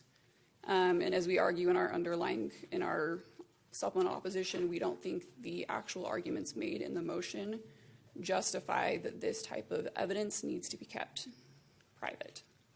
So unless Your Honor has any questions about that motion to classify, I'll move on to the next two.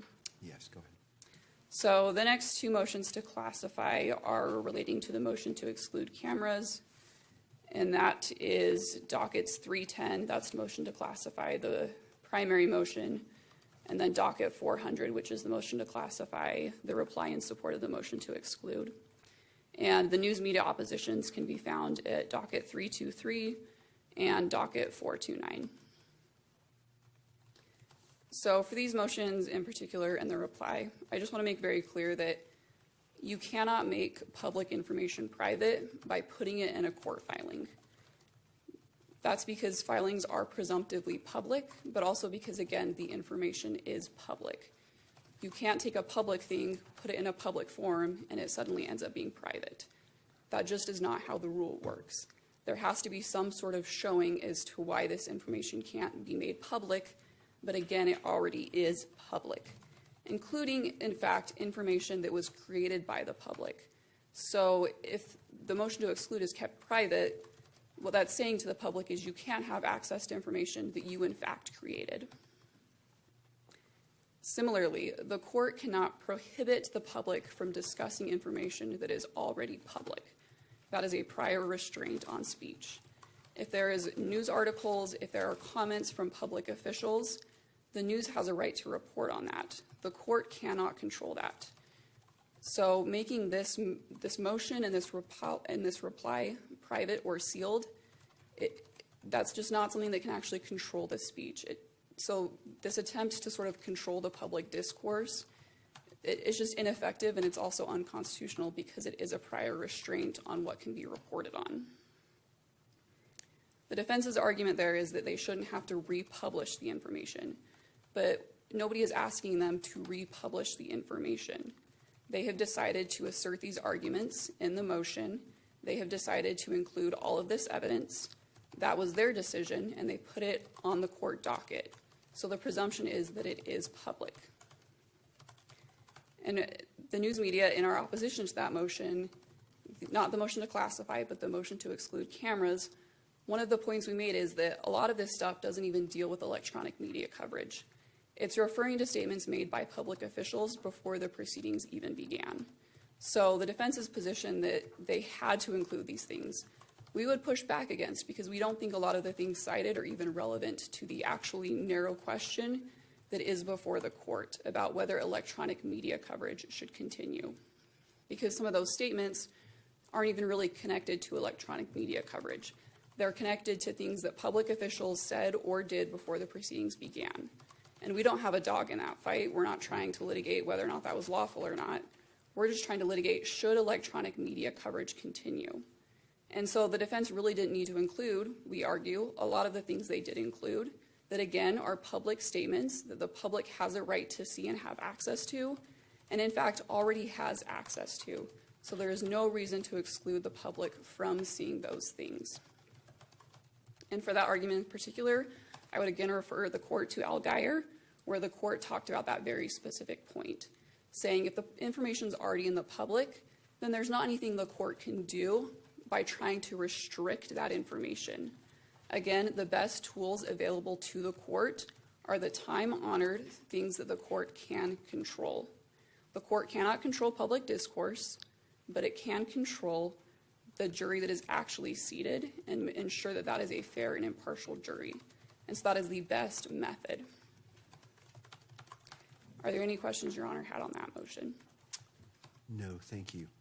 Yep. And before I sit down, I also wanted to add, I am prepared to address standing. I didn't know if that was something you wanted to hear from the news media today, but I am prepared to address that if you would like. Right now, no. Thank you.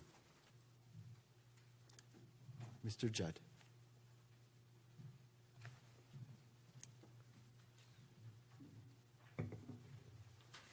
Thank you. Thank you, Your Honor. As Ms. Uresk suggested, I'm going to address briefly the motion to close the April 17th hearing in part. The docket numbers for the briefing on that are docket number 425, that's the defense's opening motion. Docket 448, that's the state's response. And docket 451, that's the media's opposition.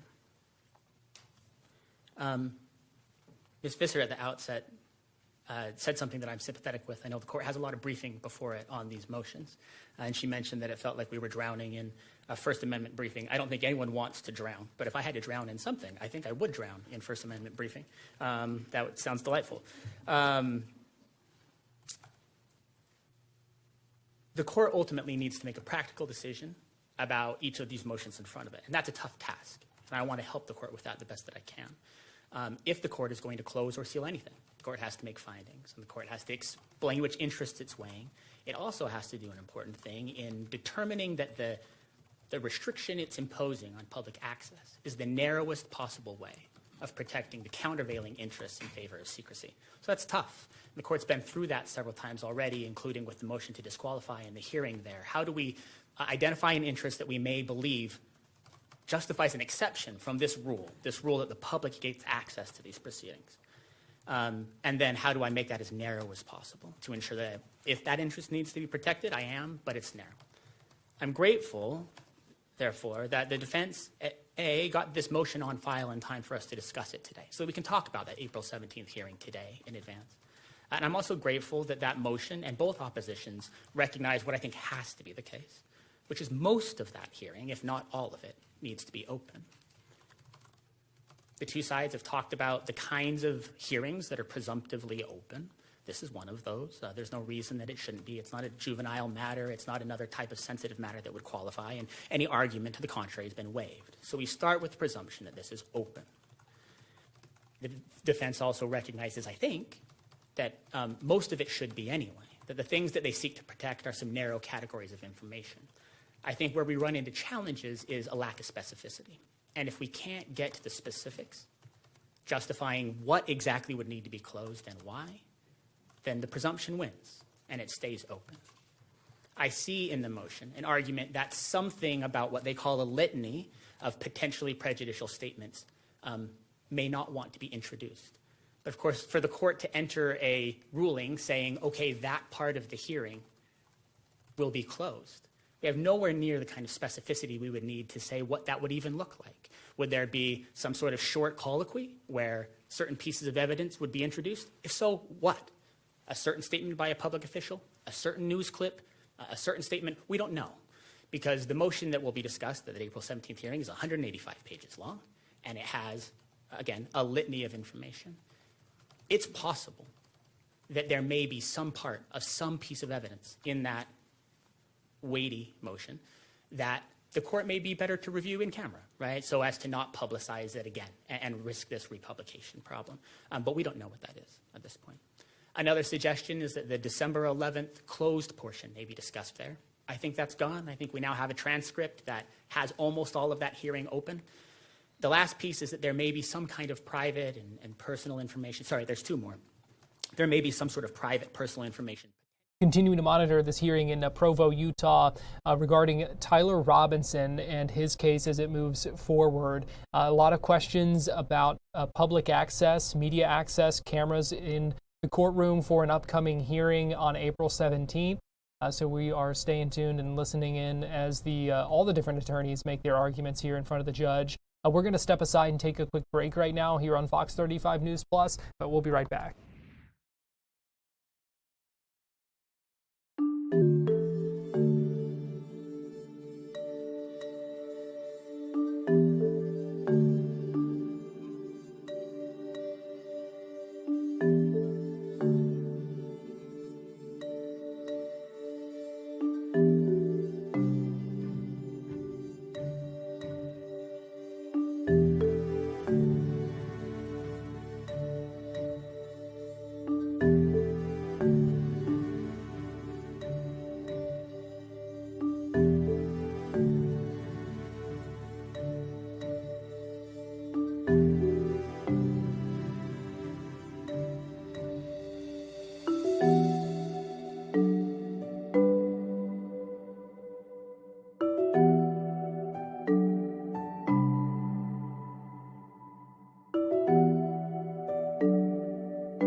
You're watching Fox 35 News Plus, streaming on Fox Local.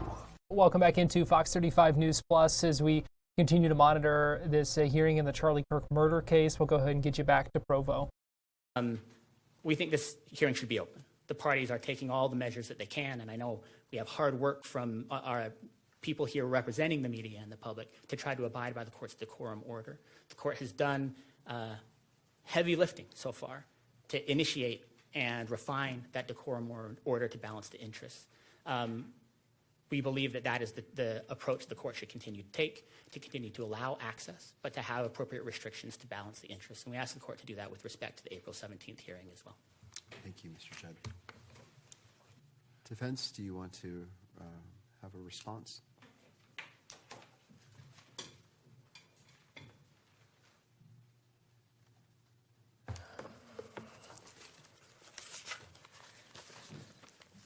Responding first to Mr. Ballard's arguments, Your Honor,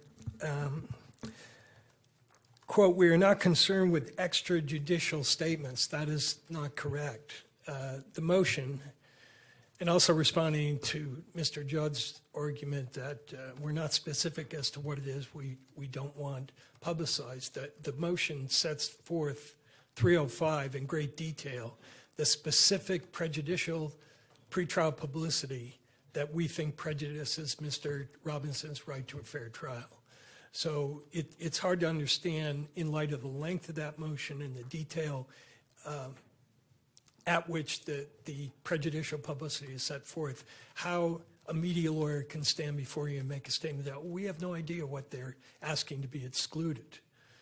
What we're concerned about, as I indicated in the argument, is the specific categories of prejudicial information outlined in 305 that state opinions, extrajudicial opinions of public officials, extrajudicial opinions of the prosecutors, of law enforcement authorities. So when Mr. Ballard said we aren't concerned with extrajudicial statements, we are concerned with that. And those extrajudicial statements are outlined in the motion itself very specifically. So the court has in front of it. And if the court, if it would assist the court, we could proffer to the court a proposed redacted motion which would take out everything identified in that motion as prejudicial pretrial publicity. I think it's obvious from the face of the motion what that information is, but if it would assist the media in understanding exactly what we're talking about, we're more than happy to do that, and if that would assist the court. The idea that one of the media lawyers said, oh, the statements of the of public officials are not connected with the media. I can't understand, for the life of me, understand what that means. The media publicizes those statements, and if the court looks at all of the electronic media coverage that we've got outlined in the motion, the court will see it's a very slanted, biased rendition of the prosecution's version that Mr. Robinson is guilty and should be sentenced to death. There's no impartial reporting in any of the electronic media. So when the media lawyer says this coverage is, they're just public officials, we have no control over them, we're not in any way responsible for what they say or what they don't say, that is false. They are responsible in the sense that they are putting in front of the public a distorted view of an incriminating portrayal of Mr. Robinson. And that theme of incrimination is repeated over and over in virtually every one of the clips that we provided to the court. And we've emphasized that those clips are merely the tip of the iceberg. And we will present during the hearing much more than what's presented in the motion to prove that very point. And so there is a connection. And it's not only the electronic media, but the social media who is taking this information and spinning these theories of incrimination. Mr. Ballard says, oh, well, it's not, we haven't told the whole picture because some of that is pro-defense, and he indicates in his pleading that they're going to put in at the hearing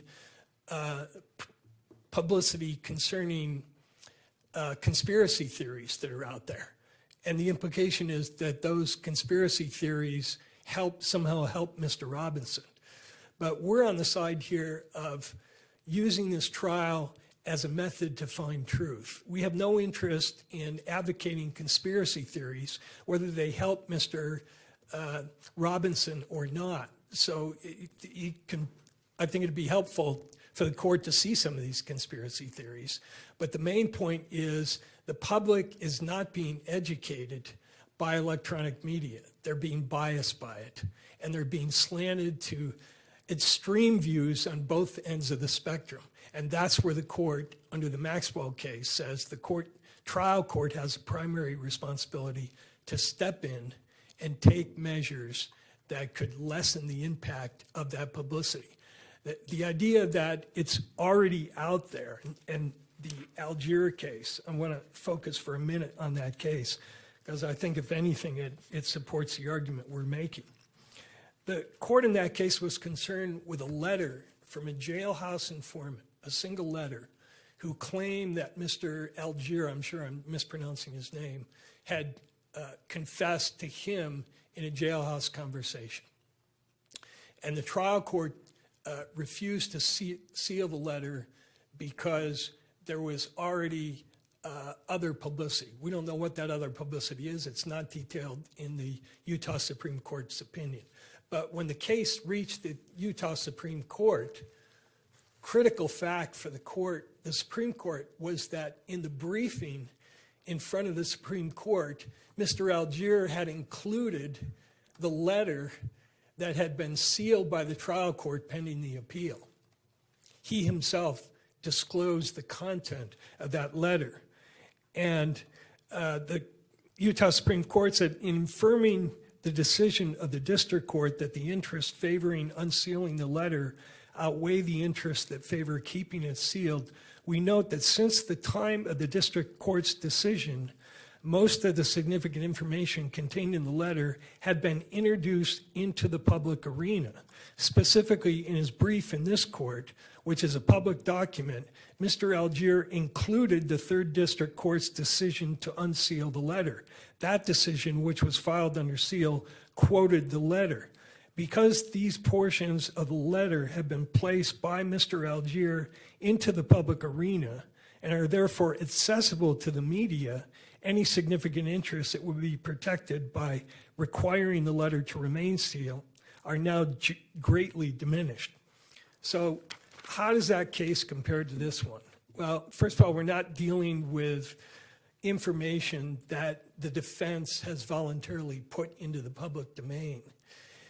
In Algier, there was no motion to file the letter under seal by Mr. Algier. In this case, we filed all the relevant pleadings here with a request that they be classified as private. So counsel for the media misspeaks when they say, oh, well, once it's filed, it's in the public domain. The very purpose of the procedure to make something private is for the court to rule on whether it should be considered a public filing. So that procedure was followed here. It was not followed in Algier. He put the documents into the public domain. The second thing is, it, I think, strains credibility to say that the factual record in Algier is in any way comparable to the extent and nature of pretrial publicity in this case. We're not dealing with a confession letter by a jailhouse informant, a single letter by a jailhouse informant. You can't compare the President of the United States, the Vice President, the Governor, to a jailhouse informant in terms of the weight that the public is likely to give to that information. So the court in Algier was not saying, we don't care what the pretrial publicity is. We're holding that in every case where there's been any disclosure of information, no matter what it is, that's the end of the ballgame, and the court has no obligation to try and restrict further prejudicial pretrial information. The court never said that. And when Mr. Ballard says he can't imagine any more prejudicial information than a letter from a jailhouse informant, I would recommend to him the facts of this case, because this is a case that goes way beyond a single letter from a jailhouse informant. It covers opinions by highly respected, in this county anyway, public officials who directly state that Mr. Robinson is guilty and deserves the death penalty. And Mr. Ballard says Rule 3.6 has no relevance here. It has relevance to the extent that it defines what prejudicial pretrial publicity is. It defines what the categories are. And the Levitt decision, which is cited in our motion by the recent decision by the Utah Supreme Court, emphasizes that the categories outlined in the commentary of Section 3.6 identify what those categories of prejudicial pretrial publicity are. And it's not, again, unlike Algier, we're not talking about a single instance. We're talking about repeated exposure to the most prejudicial information that is imaginable. And what will come out of today's hearing will be more of the same. In other words, right now, as we're talking, there are media talking heads, law school professors, criminal defense lawyers who are being paid for their opinions and not disclosing that they're being paid for their opinions, who will say things like, oh, this motion by the defense is absolutely frivolous, or this motion is wrong, or this is why this motion should be denied by the court, or characterizing Mr. Robinson's demeanor, etc. So this case is not comparable in any way to Algier, and the court should not buy into the notion that they are comparable. The idea that we're mixing the standards, I think, could be bounced back to their side, because they say, oh, the standard for closure of a hearing. Continuing to listen into this hearing in Provo and a lot of the arguments here, waiting to see, unclear if the judge is going to make a decision today or not, but we will find out shortly. So we're going to, right now, we're going to take a break here on Fox 35 News Plus, and we'll be right back.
You're watching Fox 35 News Plus, streaming on Fox Local. Welcome back in to Fox 35 News Plus. Continuing to watch this hearing in Provo, Utah. Tyler Robinson, the suspect accused of shooting and killing Charlie Kerr. Attorneys for his side are arguing, trying to close off some upcoming proceedings to the public and to the media. So we're keeping an eye on this and listening in. And let's go ahead and hear more of these arguments. And you see the judge, Tony Graff, as well, asking some questions ahead of making a decision in this matter. A voir dire in a capital case where the prejudicial publicity is as extensive as this one. There is a discussion of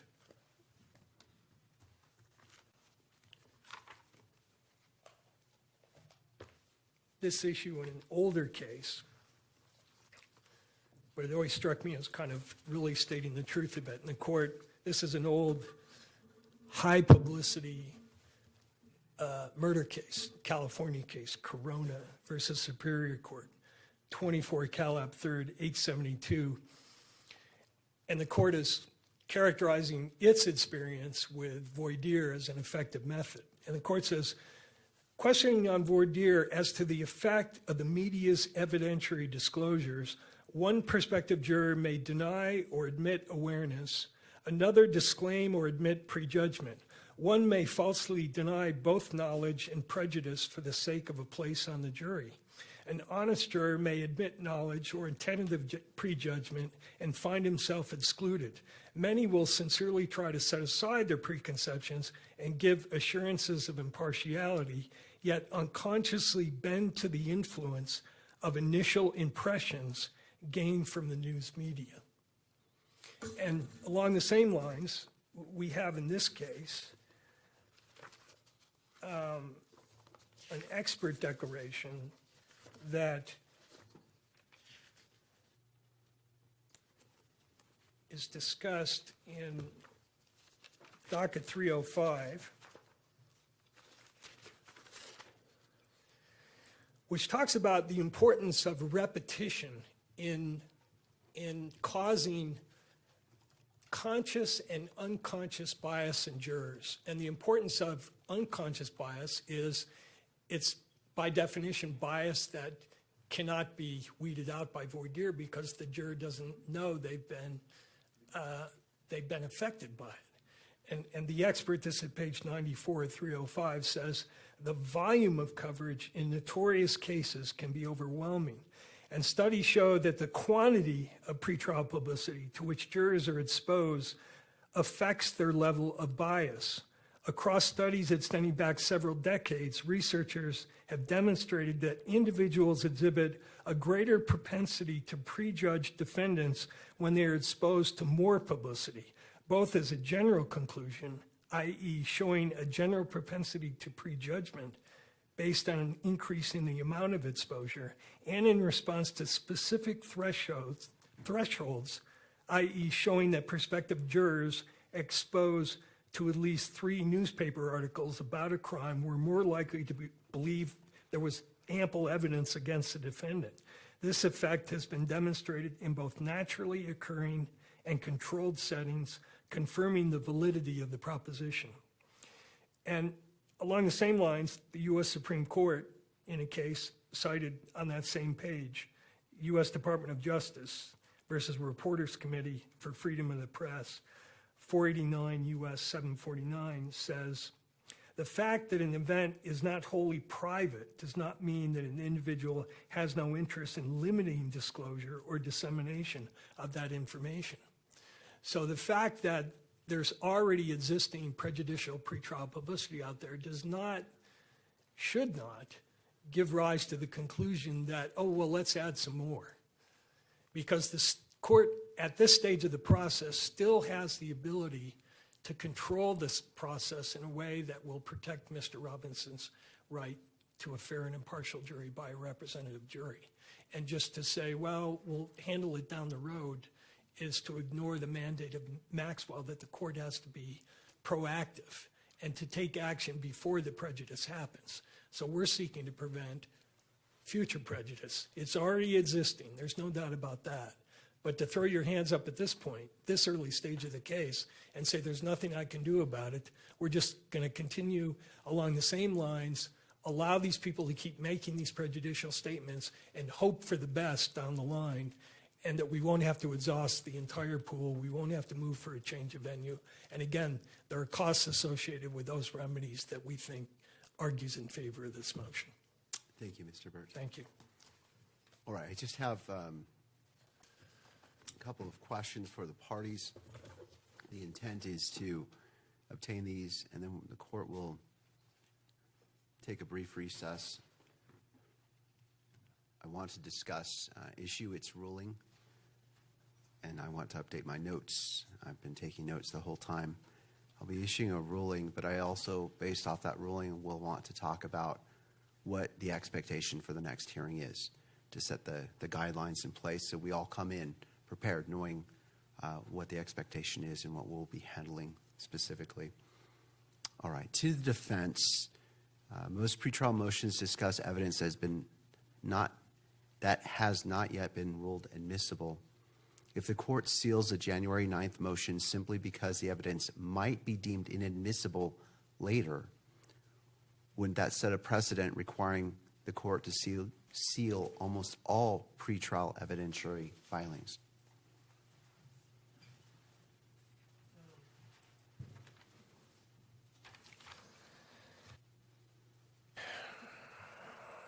I think it would depend on the nature of the evidence. In other words, if it's evidence that doesn't go to the heart of the case, the court always has to consider the nature of the evidence. Right. Here we're talking about essential forensic testing opinion evidence.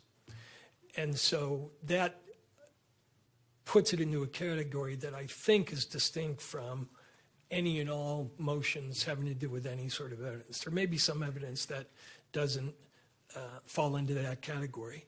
And I note that on this precise issue the court raises, the sentence in Kern's Tribute addresses that. The court says, if the prosecution elected to try to use such evidence in the preliminary hearing, in advance of a ruling on whether it should be suppressed, the defendant could seek special measures to avoid its public disclosure. So I read that as saying the court is not really focused on whether there has been a ruling on admissibility. It's, again, what is the nature of the evidence? Why are you trying to disclose it? And I think the court can make reasonable distinctions between, is this the kind of evidence that could cause problems, or is it, in the harmless error category? Thank you, Mr. Burt. Sure. In offering the opportunity, do the other parties wish to respond to that question? You don't have to, but if you want to, I certainly want to give you that opportunity. No, Your Honor. Thank you. All right. I'll just respond briefly, Your Honor. All right.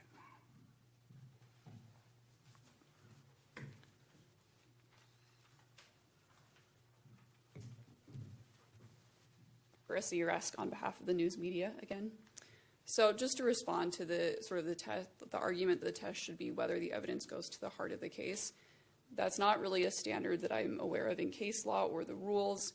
Again, the court goes through the balancing test, and there has to be, specific findings.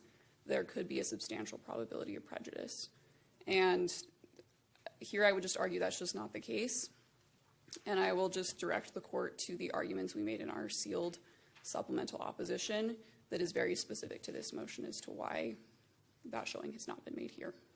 Thank you. All right. To defense, you noted if full classification is denied, you would seek to file redacted versions. Have you prepared a proposed redacted version of these motions? And do you believe redacting the specific evidentiary exhibits and media links would sufficiently cure your constitutional concerns? We haven't yet prepared those redactions, but it's easily done because it focuses on the factual portion of the motion. So essentially it would be submitted to the court the legal arguments absent the factual basis that's discussed in the statement of facts and later referenced in regard to the criteria under the rule, some of the publicity set forth there as well. So it can be easily done. It would satisfy the concern insofar as the motion goes. What you would lose in that, I think, is at the hearing itself, having the court have the ability to actually listen to the evidence. I'm not sure. I think that falls into a different category. In other words, the motion is one thing, but presenting it live to the court, I think, presents a different issue. And perhaps that can be addressed by submitting to the court in camera the clips that are outlined in the motion, which that would satisfy our concern. But the only other thing I think could arise is if experts are commenting on something the court has considered in camera, those opinions might disclose that information. So that could be a special problem. But in general, I think redacting the motions and providing the court with a disk or a thumb drive that contained the clips with the understanding that that would not be disclosed. In other words, by providing that to the court, the media would say, oh, you provided to the court, therefore it's it's filed and we're entitled to it. I think the understanding we have to be, the court is being provided this with the understanding it is private. And to answer the court's question, I think those kind of remedies would resolve the issue. Thank you, Mr. Birch. Sure. All right, turning to the state, the defendant argues that publicly filing the motion to exclude forces them to republish prejudicial media links and private information protected by grandma, effectively doing the media's work for them. Does the state acknowledge any risk to the integrity of the proceedings by hosting a consolidated repository of this potential prejudicial material on the public docket? Judge continuing to ask a number of questions of these attorneys before making a ruling. As you heard, once he finishes these questions, the court is going to take a little bit of a recess, and then we do expect a ruling from the judge today about a number of these issues ahead of that April 17th evidentiary hearing. So we'll be keeping an eye out for that. Let me also give you a live look right now in North Carolina, where we're expecting to hear from Vice President J.D. Vance any minute now. That was Michael Whatley, who is a U.S. Senate candidate there in North Carolina. So the vice president expected to talk about the economy, a number of other things any minute now as he speaks in Rocky Mount, North Carolina. So we'll be keeping our eyes peeled for that and listening in to some of his remarks there as well. Right now, though, we're getting ready to take a break here on Fox 35 News Plus. We'll be back at the top of the hour. Welcome in our TV audience for Florida Live and cover a whole lot more news. So keep it right here on Fox Local, YouTube, and Facebook.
Florida Live starts now. Well, good afternoon to you. Welcome into Florida Live. I'm Garrett Wymer. Thanks for joining us on this Friday afternoon, live on Fox Local, YouTube, Facebook, and on Fox 35 TV. We appreciate you joining us. If you are just joining us, we have been listening in on a hearing in Provo, Utah, involving the Tyler Robinson case. He's the suspect accused of shooting and killing Charlie Kirk. His attorneys have been arguing to seal some evidence, close an upcoming hearing to the media and to the public. So we're awaiting a ruling from the judge on that. We're also waiting to hear from Vice President J.D. Vance, who is expected to speak shortly in Rocky Mount, North Carolina. But it is spring break for a lot of folks already getting underway across our region and across the country, and we know that means a lot of travel for people, and we are tracking some of the impacts of that and some of what we are seeing at Orlando International Airport as well. So I want to bring in Fox 35's Matt Trezza, who joins us live now from Orlando International Airport. Matt, we appreciate you joining us this afternoon. How are things out there at MCO this afternoon? Things are looking very good. There is a 16 to 19 minute wait at security behind me here. This is a Terminal A. And I would say that things are just looking as usual here at MCO. Now, as usual, you have to take with a grain of salt. It can change hour by hour. Sometimes the lines are longer, sometimes they're shorter, but this isn't unusual for this time of year. In fact, MCO is doing much better than some other airports that are in the country, very popular spring break spots. Atlanta, New Orleans, North Carolina. So I've got the official numbers here from MCO as for their projections of passengers for this year, and it looks like the busiest day is going to be Sunday, March 16th. 211,000, almost 212,000 people passing through the terminal. Today we are on Friday, March 14th, and this is 199. Or sorry, yes. Yes, Friday the 13th, 199,000 people expected to pass through the terminal today. So still a lot of people, but that doesn't seem to bear out in the crowds and the lines that we're seeing here. Everything is very small, very manageable, and that, according to MCO staff, all the credit goes to the TSA. They say that they are doing a tremendous job. Now, the TSA is facing some headwinds as far as the workers go. There is a funding issue that's going on with the Department of Homeland Security. So as far as their payment, things aren't necessarily business as usual for them. Despite that, MCO officials say these workers still come to work every day, put in their A game, and do their best to accommodate the passengers. Yeah, that's good. What are those? What's that wait time showing on the sign behind you right now at TSA there, Matt? Yeah, 17 to 20 minutes. It's very, very manageable. Yeah. It usually fluctuates between 10 minutes and about 20 minutes. Right now it's on the 20-minute side, but we're not seeing some of the like some of the other airports are seeing, like 60-minute waits, 90-minute waits, something like that. That is both a credit to the TSA staff, like the MCO officials were telling me.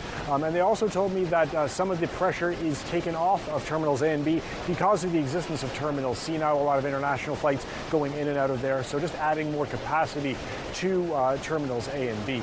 And an important note for those TSA workers who, again, are just doing a tremendous job, according to the airport officials. They are holding a special food drive for those workers so that in case there are any shortcomings that they are noticing just at home, trying to feed their family and anything like that, they are accepting donations for those workers. The food drive goes today. It starts today. At MCO. It went from 9 to 2 today, and it continues to go from 9 a.m. to 2 p.m.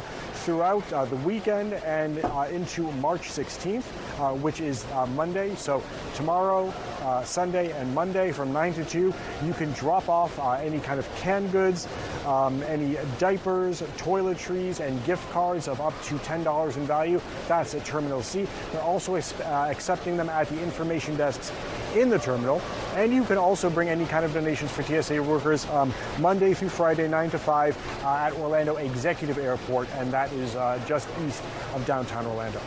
All right, Matt, we appreciate you letting us know about that. We know those TSA workers certainly finding themselves in a tough spot again, missing a couple of paychecks here already after another government shutdown not too long ago. So certainly tough times for them. But we appreciate the work they are doing, and we appreciate your updates. Thanks for joining us here this afternoon live from Orlando International Airport. Certainly. Thank you, Garrett. I want to get you live now to Rocky Mount, North Carolina, where the Vice President just stepped up to the podium. Let's go ahead and listen in as he begins his remarks. In this district, Lori Buckout. Where are you, Lori? Thank you so much. It's good to see you.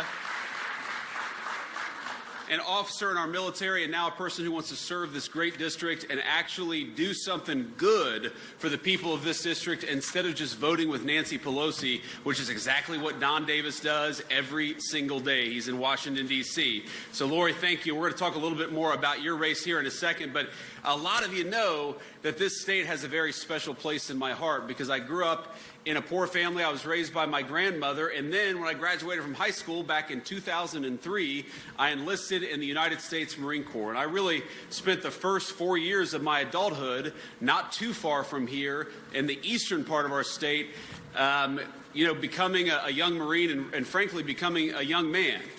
And I'll never forget one of the first major purchases I ever made in my entire life was when I wanted to buy, for the first time, I wanted to buy my own car as a young Marine. I was probably 19 years old. And I go to one of these off-base used car dealerships, and I find a Honda Civic. It's practical, it's cheap, it does everything I need it to do.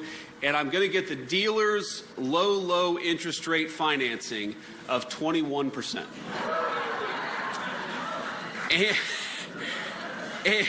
And by the grace of God, I had a great United States Marine Corps gunnery sergeant, Gunny Arledge. I went back, I said, Gunny, I got a great news for you. He said, what? He said, I'm gonna buy my first car. He said, congratulations, Marine. That's a big step for a young Marine. He said, what's your interest rate? I said, 21%. And he nearly smacked me upside the head. And he said, stop being an idiot. And he didn't say that. He used more colorful language. But I said, we have a couple of young people out there. He said, go to Navy Federal Credit Union. And I got an 8% interest rate and bought my car without breaking the bank. So that was one of many lessons the state of North Carolina taught me. But what we're trying to do, I talk about the difference between a 21% interest rate that the used car dealer offered me and the 8% interest rate that I got offered at a credit union. And that's pretty much the difference between the Joe Biden and Donald Trump economic plan for the United States of America. Because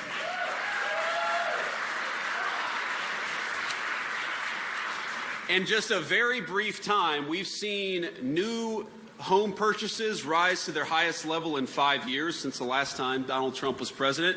We've seen the cost of rents drop for 6 months in a row. We've seen the average tax refund that's going to come to the people of North Carolina about $3,700 per family, and we see interest rates that are the lowest they've been since the last time that Donald J. Trump was president. My friends, the president is impatient. He's the most impatient person I have ever met, in fact. He constantly is pressing on the gas. He wants us to do more, but I stand here proud to say that after the first year of President Donald Trump and congressional Republicans' leadership, we are rebuilding the American dream and we are taking back this country for the people of this state.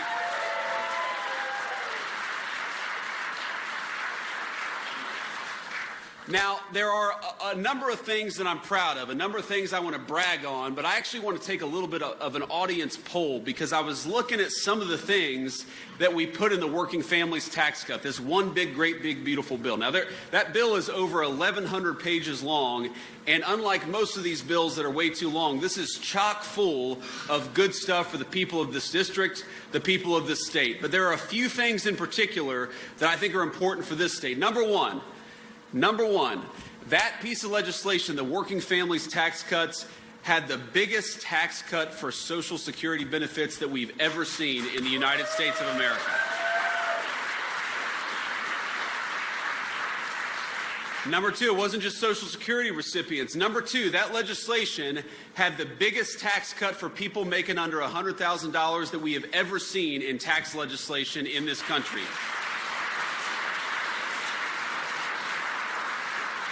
And number three, that wasn't in the working families tax cut, but one of the things I'm very proud of is that we forced all localities, whether they're red states or blue states, to report crime accurately so we could go to war against violent crime and the criminals who do that violent crime.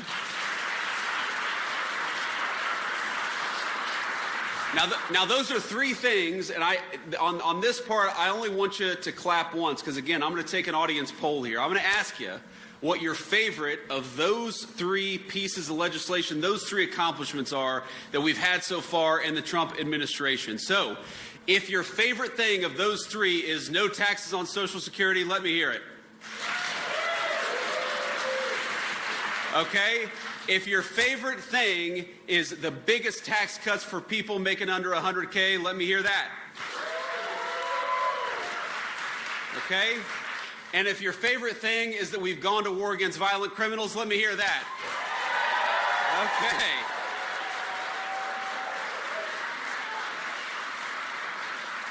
Now, I said only applaud once, and there's a guy up here. He applauded at least twice. He cheated the system, but I guess he wanted to save it. He wanted to save his applause till the very end. But we all heard the response. You know who did not clap for a single one of those great accomplishments of the Trump administration? Don Davis, because he voted against every single one of them. Don Davis voted against cutting taxes on Social Security. Don Davis voted against cutting taxes on those making under $100,000 a year. And Don Davis voted against going to war against violent criminals. Don Davis is not a man who stands for the people of this state or this district. He is a person who does exactly what Nancy Pelosi tells him to do. And in November, we're going to send him home and get him out of Washington, D.C.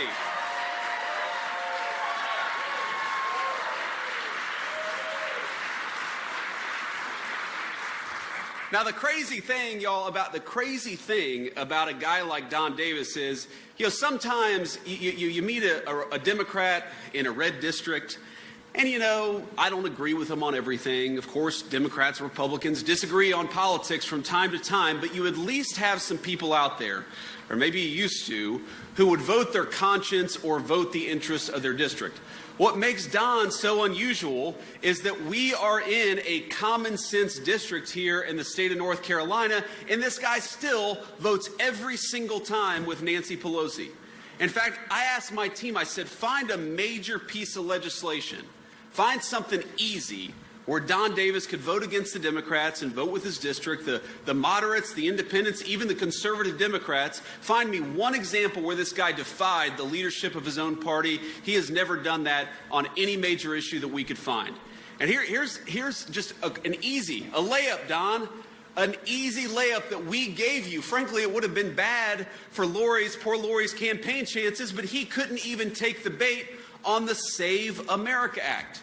Now, if you know anything about this legislation, what the Save America Act does is that it makes it impossible for illegal aliens to vote in our elections. Pretty common sense.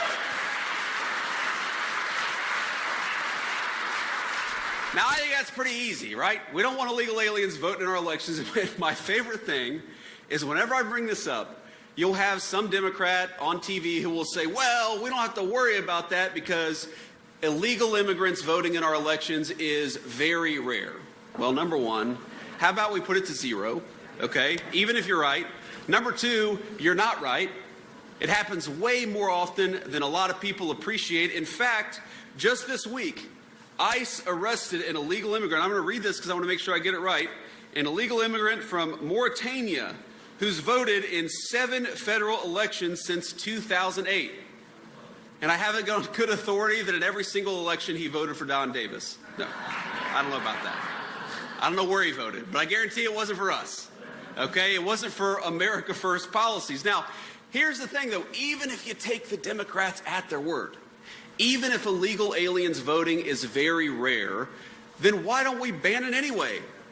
It's not that complicated. It is one thing to say, I don't get it. The Democrats say, this never happens, or it happens only very rarely on the one hand, and on the other hand, we must not stop it. It doesn't make a damn bit of sense. We need to get all illegal aliens stopping from voting in our elections. It's very common sense stuff.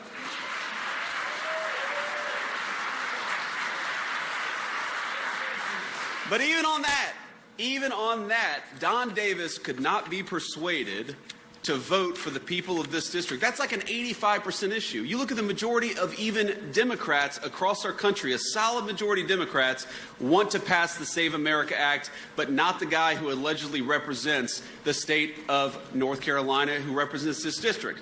So you got to kind of ask yourself, if you got a guy who votes against tax cuts for Social Security, if Don Davis votes against tax cuts for people making under $100,000 a year, if Don Davis votes against going to war against criminal, illegal aliens, and violent criminals, then Don Davis doesn't really represent you. Let's vote for Lori, a person who will, and will do so proud. Vice President J.D. Vance speaking right now in North Carolina, where he's talking about a number of different things there, the economy, and talking about this congressional race as well. That's getting a lot of eyes on it across the country because that's a seat that Republicans are looking to flip, and they think they will be able to flip in the upcoming midterm elections. We're going to take a break right now here on Florida Live. We still have a lot to get to, so we hope you keep it here on Fox Local, YouTube, Facebook, and Fox 35, and we will be right back.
Welcome back into Florida Live. Garrett Wymer here. Thanks for joining us on this Friday afternoon, live on Fox Local, YouTube, Facebook, and Fox 35. It's time now for our Tampa Connection, where we take a look at some of the big stories in the Bay Area. Going to bring in Fox 13 senior content producer Nancy Gay, who joins us live now from the Fox 13 newsroom in Tampa. Nancy, good Friday afternoon to you. Good Friday afternoon to you as well, Garrett. Definitely looking forward to the weekend. Well, we're going to begin today over in Winter Haven, where a woman was arrested yesterday in connection with a deadly hit-and-run crash Wednesday night that killed an 8-year-old boy and critically injured a 10-year-old boy. Now, Polk County deputies, they arrested 30-year-old Victoria Johnson. You can see her there up on your screen. Investigators say this crash happened Wednesday night outside of Faith Baptist Church on Crystal Beach Road. Witnesses told deputies that the two boys were attending a church function and had just crossed the street when they were called back. Now, investigators say as they stepped into the road, they were struck by a northbound SUV that sped away from the scene.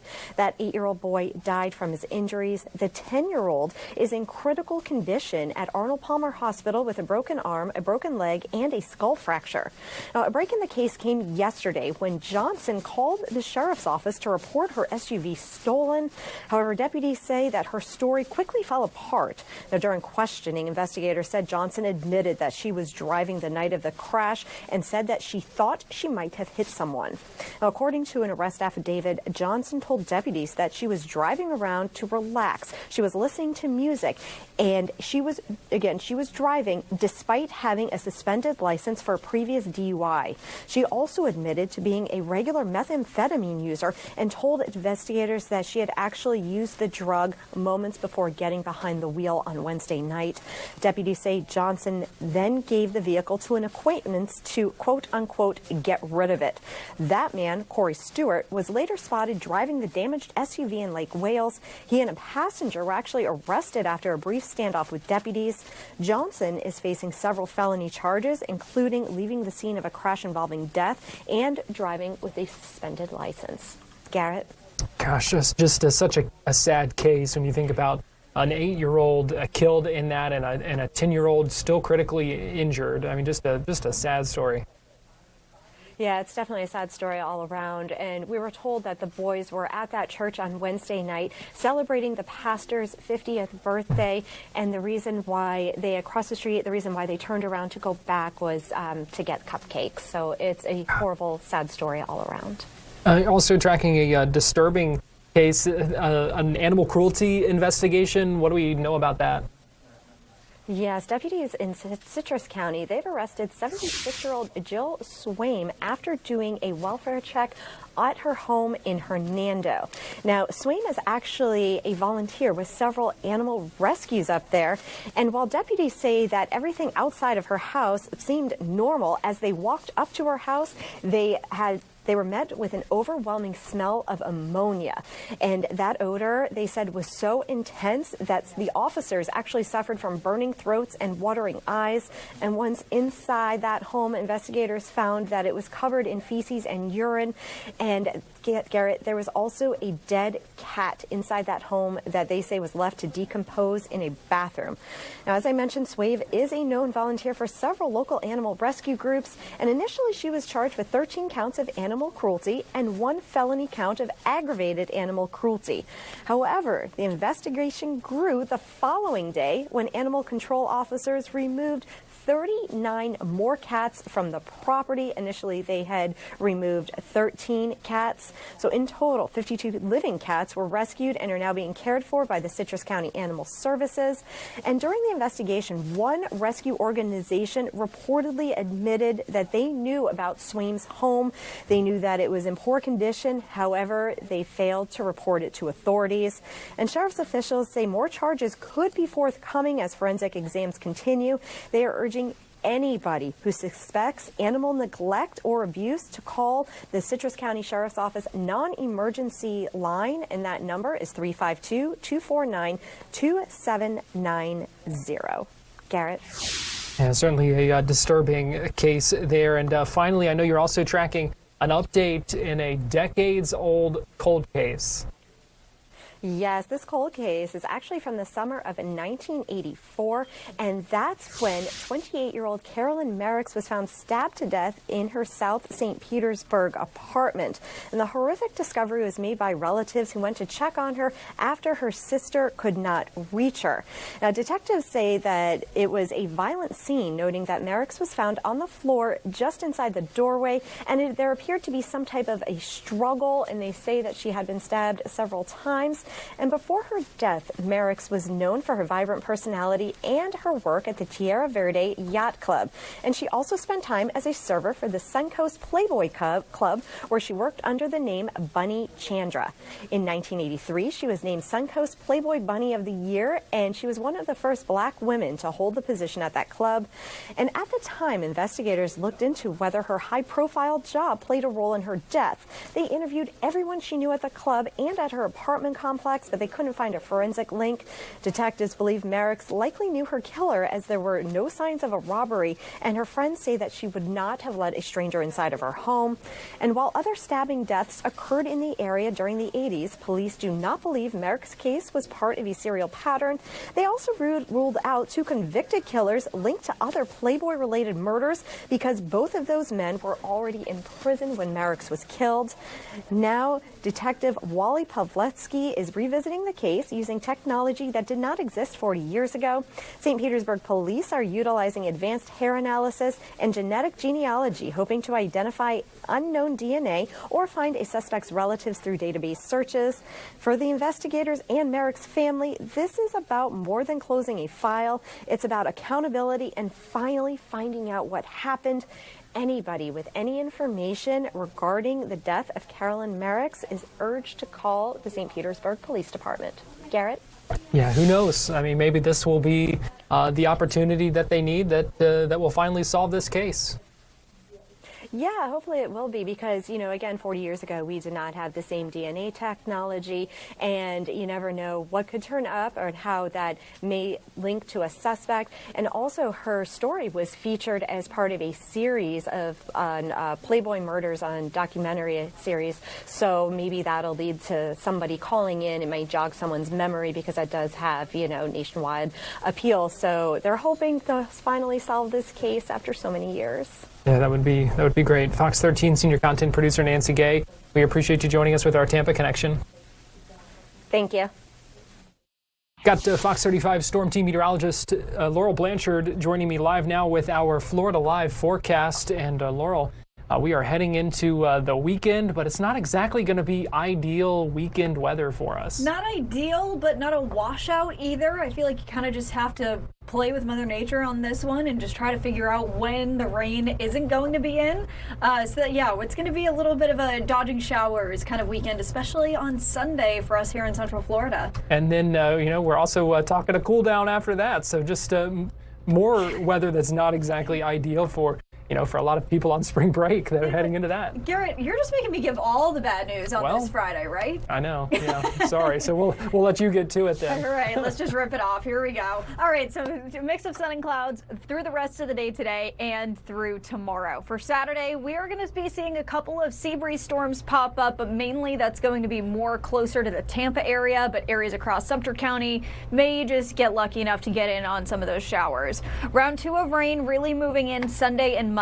2 different events, but kind of one big round of what we're really going to be seeing. More sea breeze storms popping up Sunday afternoon, so Sunday morning looks good to go. Sunday afternoon, not so much. Monday, though, we're seeing a cold front move through. That's what's going to be bringing us in some much needed rain, and then the cool down happens. We call it a cold front for a reason, folks, and this is why, because we're looking at 60s for St. Patrick's Day on Tuesday. So I know lots of folks coming here for spring break, and I know especially if anyone's visiting from New England, up north, where they're going to be seeing snow across the Great Lakes, this is probably fantastic weather for you. But for Floridians, this is not spring weather whatsoever. So taking a look, iDrive right now, it's actually very pleasant outside. Even though we're seeing those overcast skies out there this afternoon, we saw some of that sunshine peek through earlier on today. We saw a couple more of those clouds kind of moving in, so that's why we're seeing those overcast skies. But things are so much more pleasant out there from the 90-degree days that we've been feeling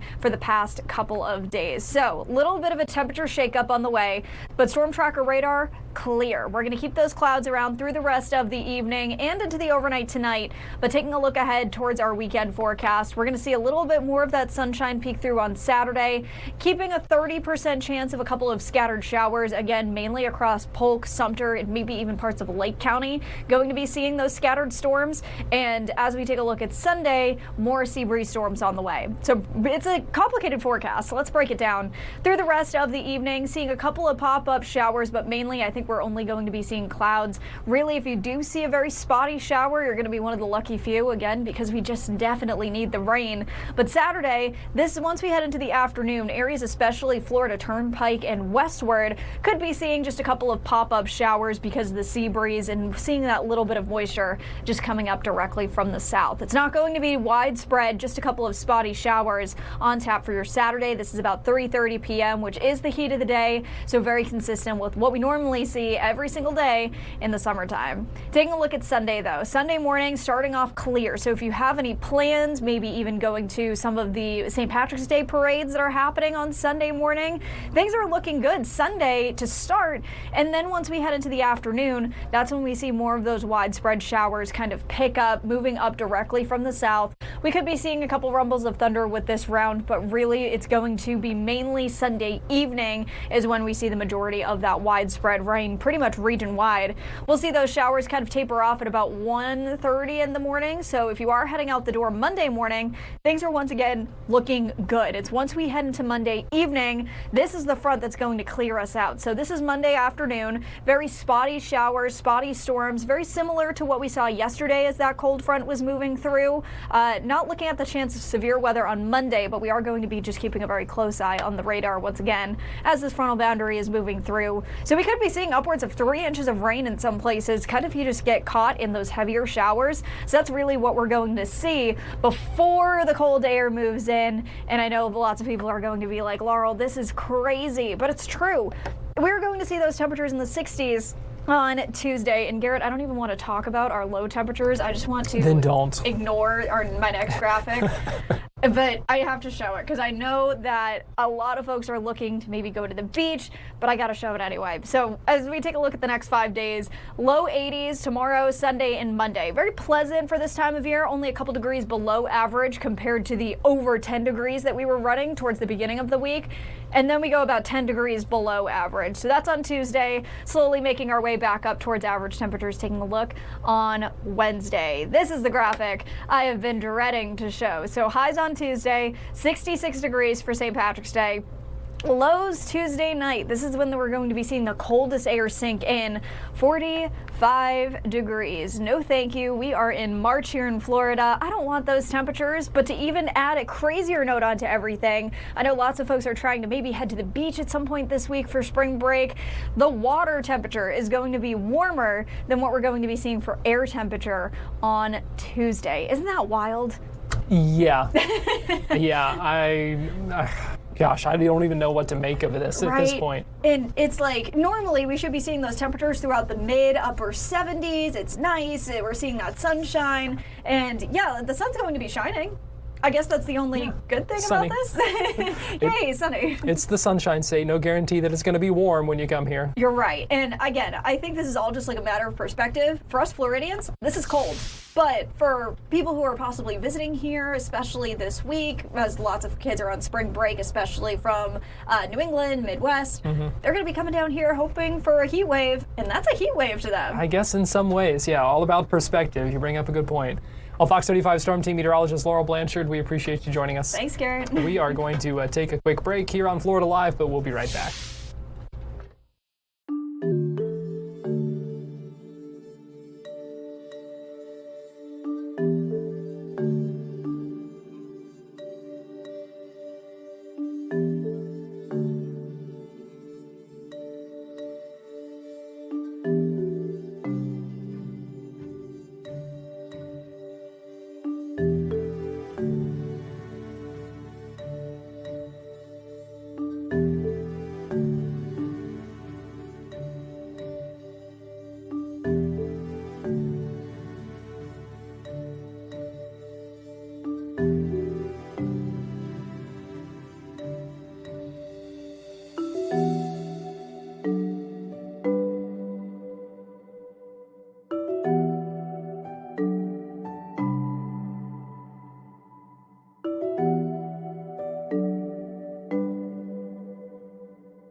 Welcome back into Florida Live. I'm Garrett Wymer, and thanks for joining us on this Friday afternoon live on Fox Local, YouTube, Facebook, and Fox 35 TV. We appreciate you joining us. We are tracking some updates in the relations between Cuba and the United States amid what has been some ongoing tensions between the two countries, as a number of elected leaders and others here in Florida call for some action by the U.S., especially in the aftermath of what's happening in Iran and Venezuela, hoping for regime change in that communist country. Joining us live now to talk about some of her latest reporting on this, we have Nora Gamez-Torres, who is the Cuba and Latin American policy reporter for the Miami Herald, joining us live now via Zoom. Nora, we appreciate you joining us here on Florida Live this afternoon.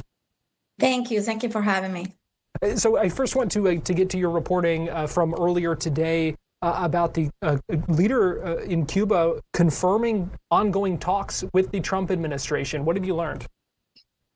Well, yes, the President Trump has been saying for some time now that the administration was in talks with Cuba, but Cuban officials, including the country's handpicked president, Miguel Diaz-Canel, denied it until today, in which in a speech early morning, state television broadcasted footage of a government meeting in which Diaz-Canel first acknowledged the talks with the Trump administration, and then later on he gave a press conference in which he again said that there's no agreement.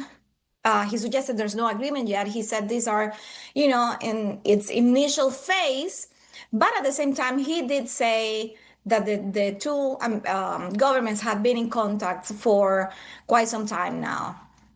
So does this in some ways make a confrontation between the two countries more or less likely? Well, I think less likely. I mean, definitely President Trump has been saying the Cuban government wants to make a deal.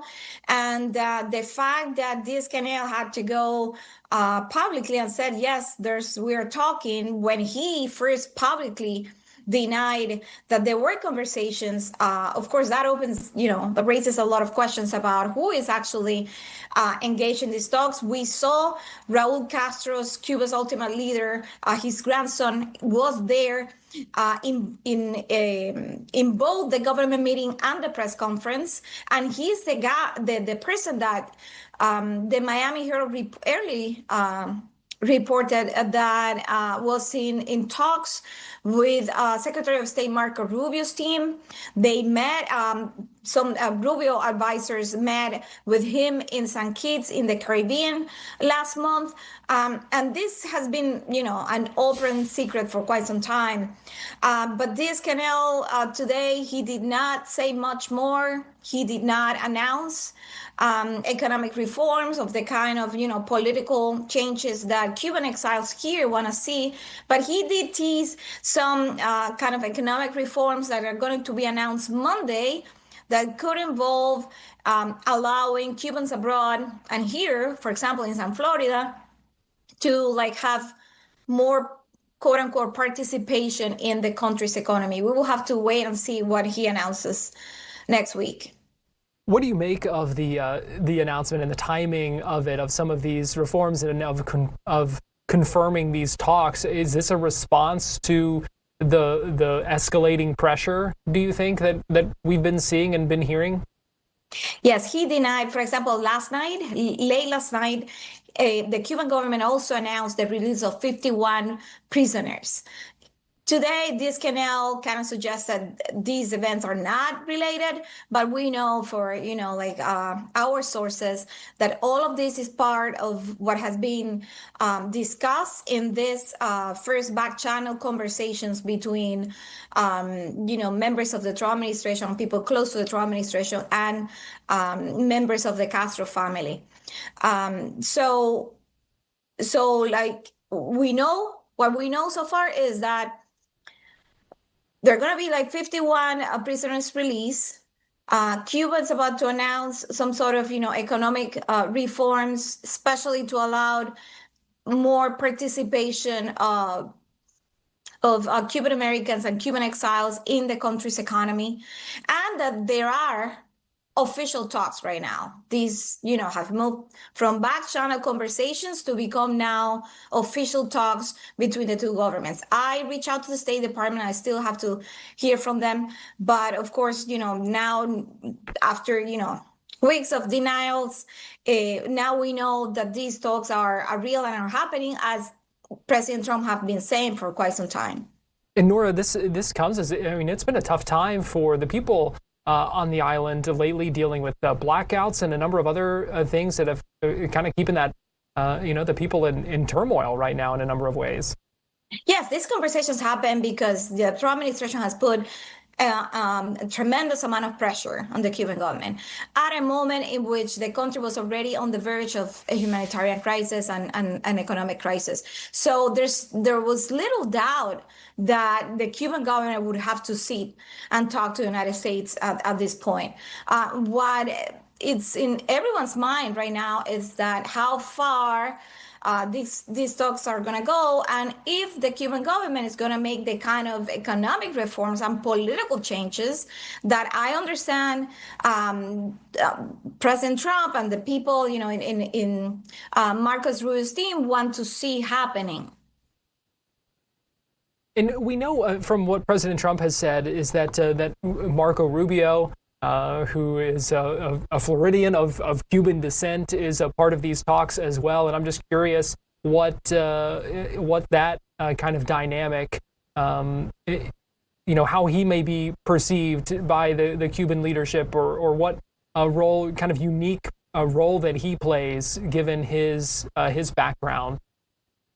It is really unique that he is the one leading these talks, because for a long time, the Cuban government has had like a very hostile relationship with Cuban exiles here in Miami and in South Florida in general. And they have always insisted in having negotiations with the U.S. government and exclude the Cuban diaspora. At this time, they cannot do so, because at the center of these talks is a Cuban American from Miami who knows very well how Cuba works. So that's something that many Cuban exiles from different political sides has told me, that they trust that Secretary Rubio is the person to lead these talks, because and that he of course is Secretary of State of the United States. He's also the National Security Advisor of the President, but he's also someone who has the interests of Cuban exiles also in mind. For the Cuban government, I'm sure this is absolutely an uncomfortable position, because they have been for years criticizing Rubio when he was first in the Senate. So this has come to a surprise for them. So what's next in this, Nora? What are you watching for? What should we be watching for as we continue to watch this situation develop? Well, we want to see if the Cuban government is going to be releasing more political prisoners. Human rights groups estimate that there's over 1,000 political prisoners on the island right now. So we're going to be watching that, and we're going to be watching what sort of economic opening towards the Cuban exiles it's going to be announced on Monday. Right. The Nora Gamez-Torres, Cuba and Latin American policy reporter with the Miami Herald. Thank you so much for your time. I know it's been busy. We appreciate you taking time to share your reporting with us here on Florida Live today. Thank you. Thank you so much. We're going to take a break and we'll be right back.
Welcome back into Florida Live.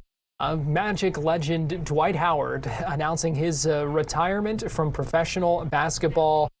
This was an emotional message that he shared on social media, making that announcement. Fox 35's Johnny Jackson spoke with independent reporter Sean Green to put in perspective for us and in context for us his legacy with the Orlando Magic.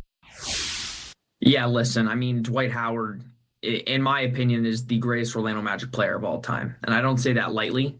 Obviously, there's many players that have come and played for the Magic that have made a significant impact in our, comes to mind Shaq, Tracy McGrady, Penny Hardaway.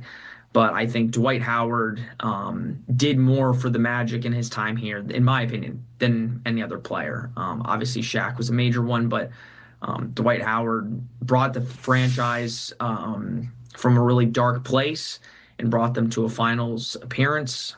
He was arguably a top 3 player in the NBA during his time in Orlando, and he ran Orlando. This was his city when he was here. So the impact on the city alone when he was here and for years to come is massive.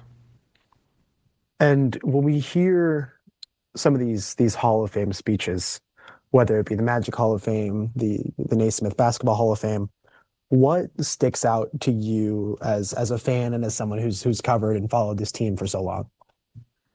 I think the first one is how much he's regretted leaving Orlando when he did. I think we knew it when it happened. We Orlando Magic fans kind of wanted the worst for Dwight at the time. But as the years go on and you look back, you remember, and especially the Magic in the 2010s era after Dwight, it was rough. And I think Magic fans remember those good times. And I think Dwight remembers those good times and remembers that, his time in Orlando, that was the best of his career. He played the best here. He had the most success here. Yes, he won a championship with the Lakers as a role player, but he went into the Hall of Fame as a member of the Orlando Magic, and that tells you everything you need to know about how he feels about his time here and his career being an Orlando Magic player.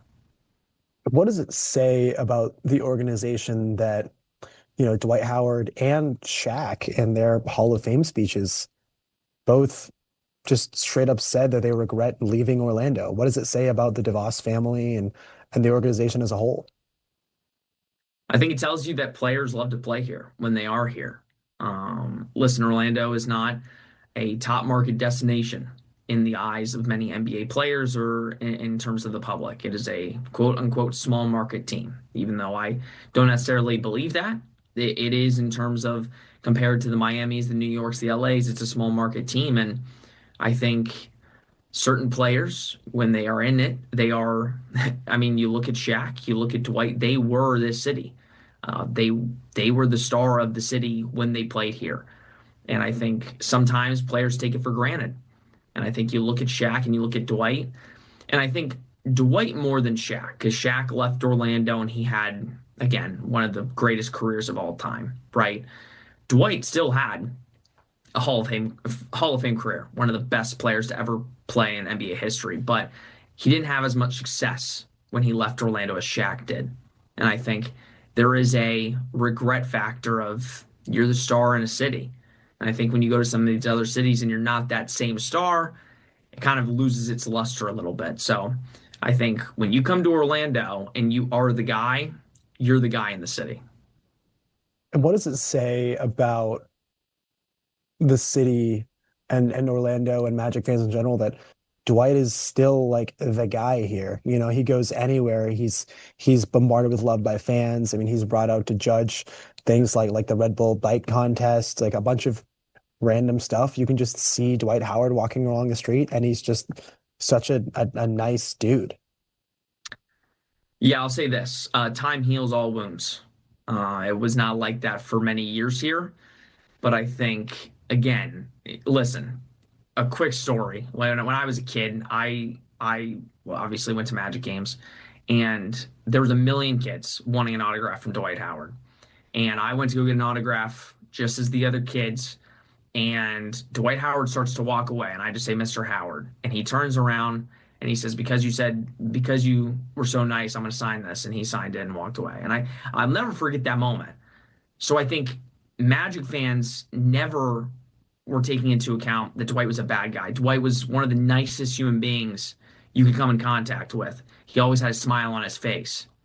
But I think when it ended so bad, fans just, even me, the taste soured. It's like, well, you don't want to be here. Well, we all hate you now. But I think time heals all wounds. It will always be synonymous with Dwight and vice versa. So I think having him more in the community and him wanting to be around the community more, again, time heals all wounds, and that's the case today. And do you think Dwight and Shaq's sentiments could potentially influence this current generation of Magic stars? It's a good point. I think to a degree, yes, but the NBA is a little bit different than it was back when Shaq was leaving and even Dwight was leaving. Salary cap's a little bit different. You're able to pay more to those kind of star players if they hit certain thresholds. I think that has a lot to do with it. And I credit the NBA for implementing that because it does benefit star players to stay in the place that draft them. With that being said, you do have to make it a destination for those guys to continue to stay. Orlando's done a great job of that, building a brand new training facility that people are saying is the best in the NBA, making moves to improve the team. But when you look at guys like Paolo and Franz, they just signed extensions. So that's the positive. But you have to make sure on that second contract. It's always about the second contract. It's not the first contract. You're almost forced into signing the first contract. It's the second contract that you need to be in a good position to make them to want to stay. Because it's not like the NFL where you can just franchise tag these players and make them stay. If they're an unrestricted free agent, they don't have to stay with you. So I do think that plays a factor into how Dwight and Shaq's situation was. But at the end of the day, these guys are their own people, and they're going to make the decision best for them, even if it's a good decision at the time or a bad decision when they look back on it. Independent reporter Sean Green talking about the legacy of Dwight Howard as he announces his retirement. Meanwhile, the current Magic team going to be heading to Miami for a big game tomorrow night. It's the Magic at the Heat, 8 o'clock at the Kaseya Center. Right now, we're going to take a break here on Florida Live, and we'll be right back after this.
Welcome back into Florida Live, and we are just about out of time here on Florida Live, but I want to let you know a couple of the things that we're continuing to keep an eye on this afternoon. Our live streaming news coverage does continue at 3 o'clock on Fox Local, YouTube, and the Fox 35 Facebook page. We're going to be speaking with a terrorism studies program professor at the University of Central Florida who is going to be talking with us about the shooting at Old Dominion University in Virginia, what we have been learning about the suspect in that case and some of the disturbing aspects of that. So we're going to be talking about that coming up in just a couple of minutes over on our live stream. We're also standing by waiting for Governor Ron DeSantis, who's expected to hold a news conference in about half an hour or so, 3:30 at Cypress Village in Jacksonville. So we're going to hear from the governor late on this Friday afternoon as well. We'll be live streaming that for you on the Fox 35 YouTube page coming up in just a little bit. So we are counting down to the weekend, that's for sure, but the day is not done yet. We still have a lot more to cover, and we hope you join us at 3 o'clock, about a minute or so, over on Fox Local, YouTube, or on our Facebook page. Thanks for joining us on this Friday afternoon, and we'll be back with more in just a minute.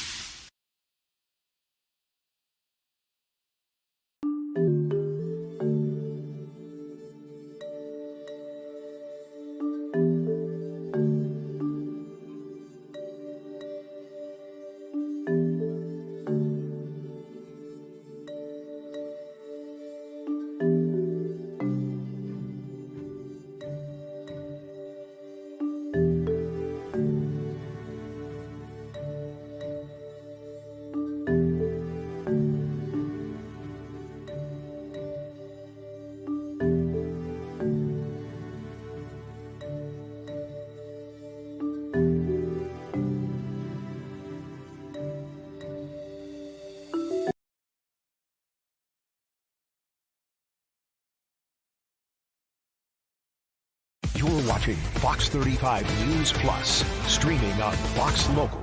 Welcome back into Fox 35 News Plus. I'm Garrett Wymer. Thanks for joining us on this Friday afternoon, live on Fox Local, YouTube, and the Fox 35 Facebook page. 3 o'clock now on this Friday, and we've been tracking a lot of different things throughout the day. It's been a busy 4 hours of live streaming. We still have more to cover, and we appreciate you joining us.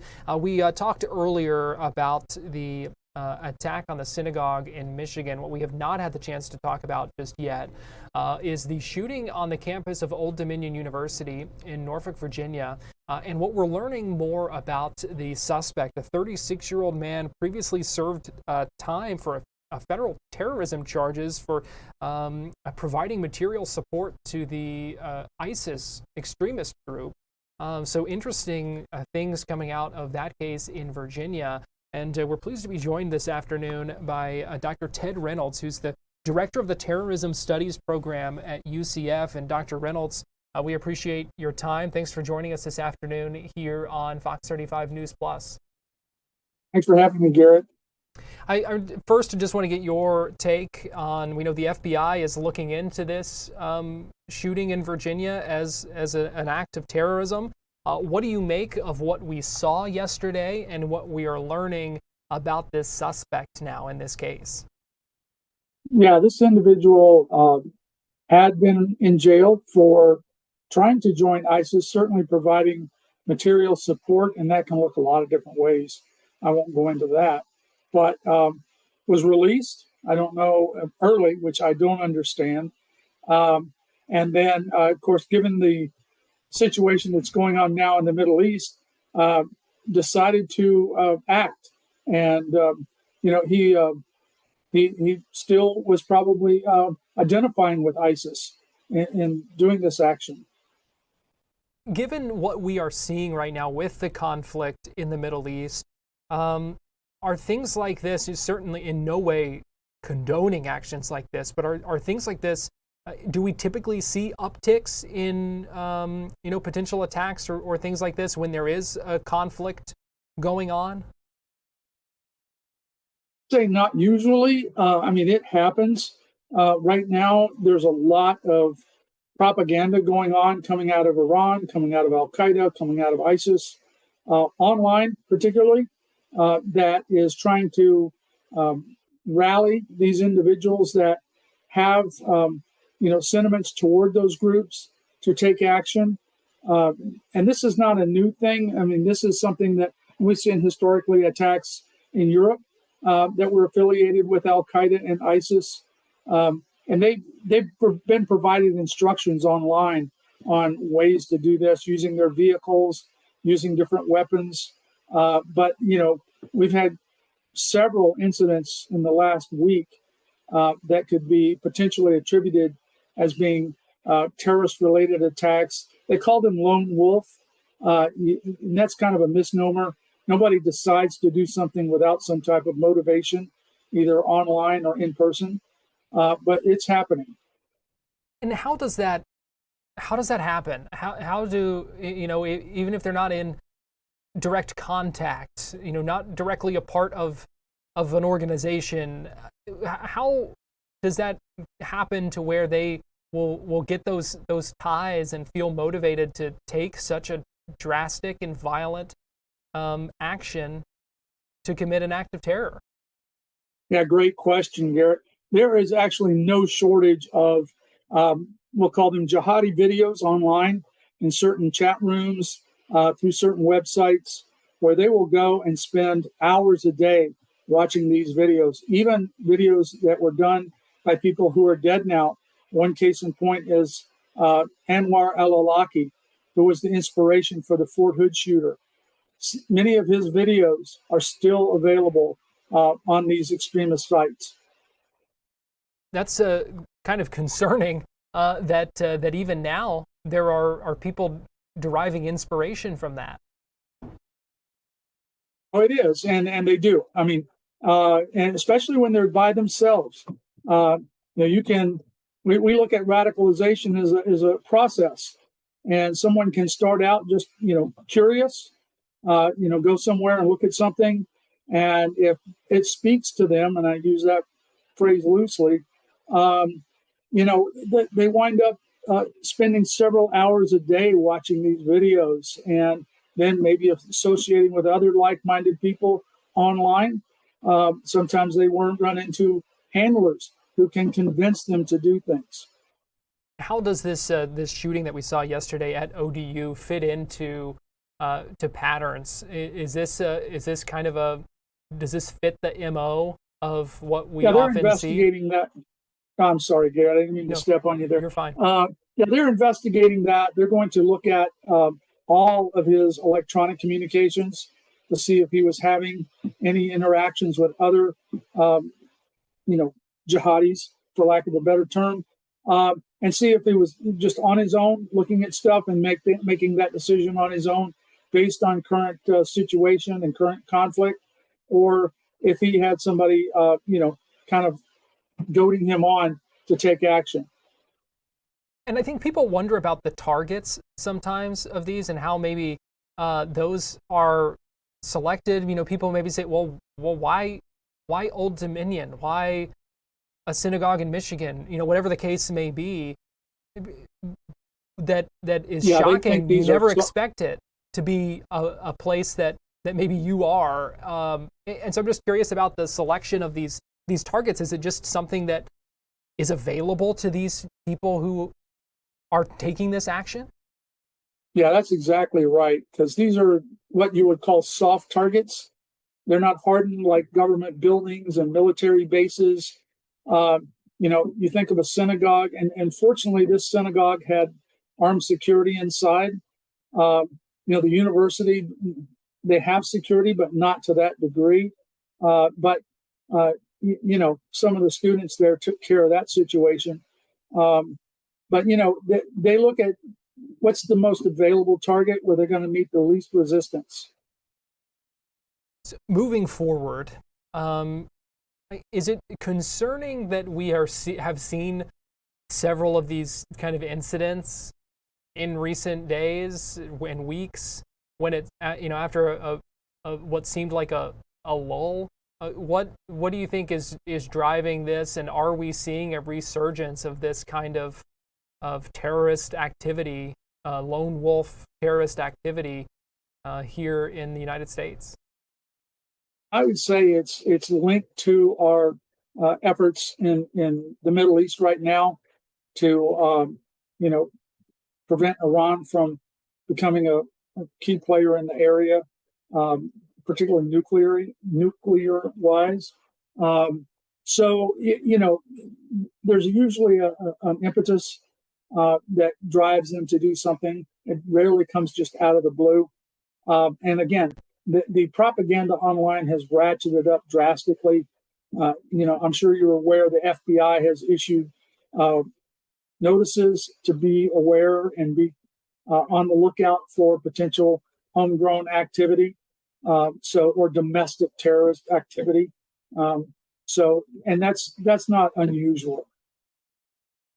Dr. Ted Reynolds, Director of the Terrorism Studies Program at UCF. We appreciate your expertise and your time today. Thank you so much for joining us here on Fox 35 News Plus. My pleasure, Garrett. Thanks. We're going to take a break and we'll be right back.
You're watching Fox 35 News Plus, streaming on Fox Local.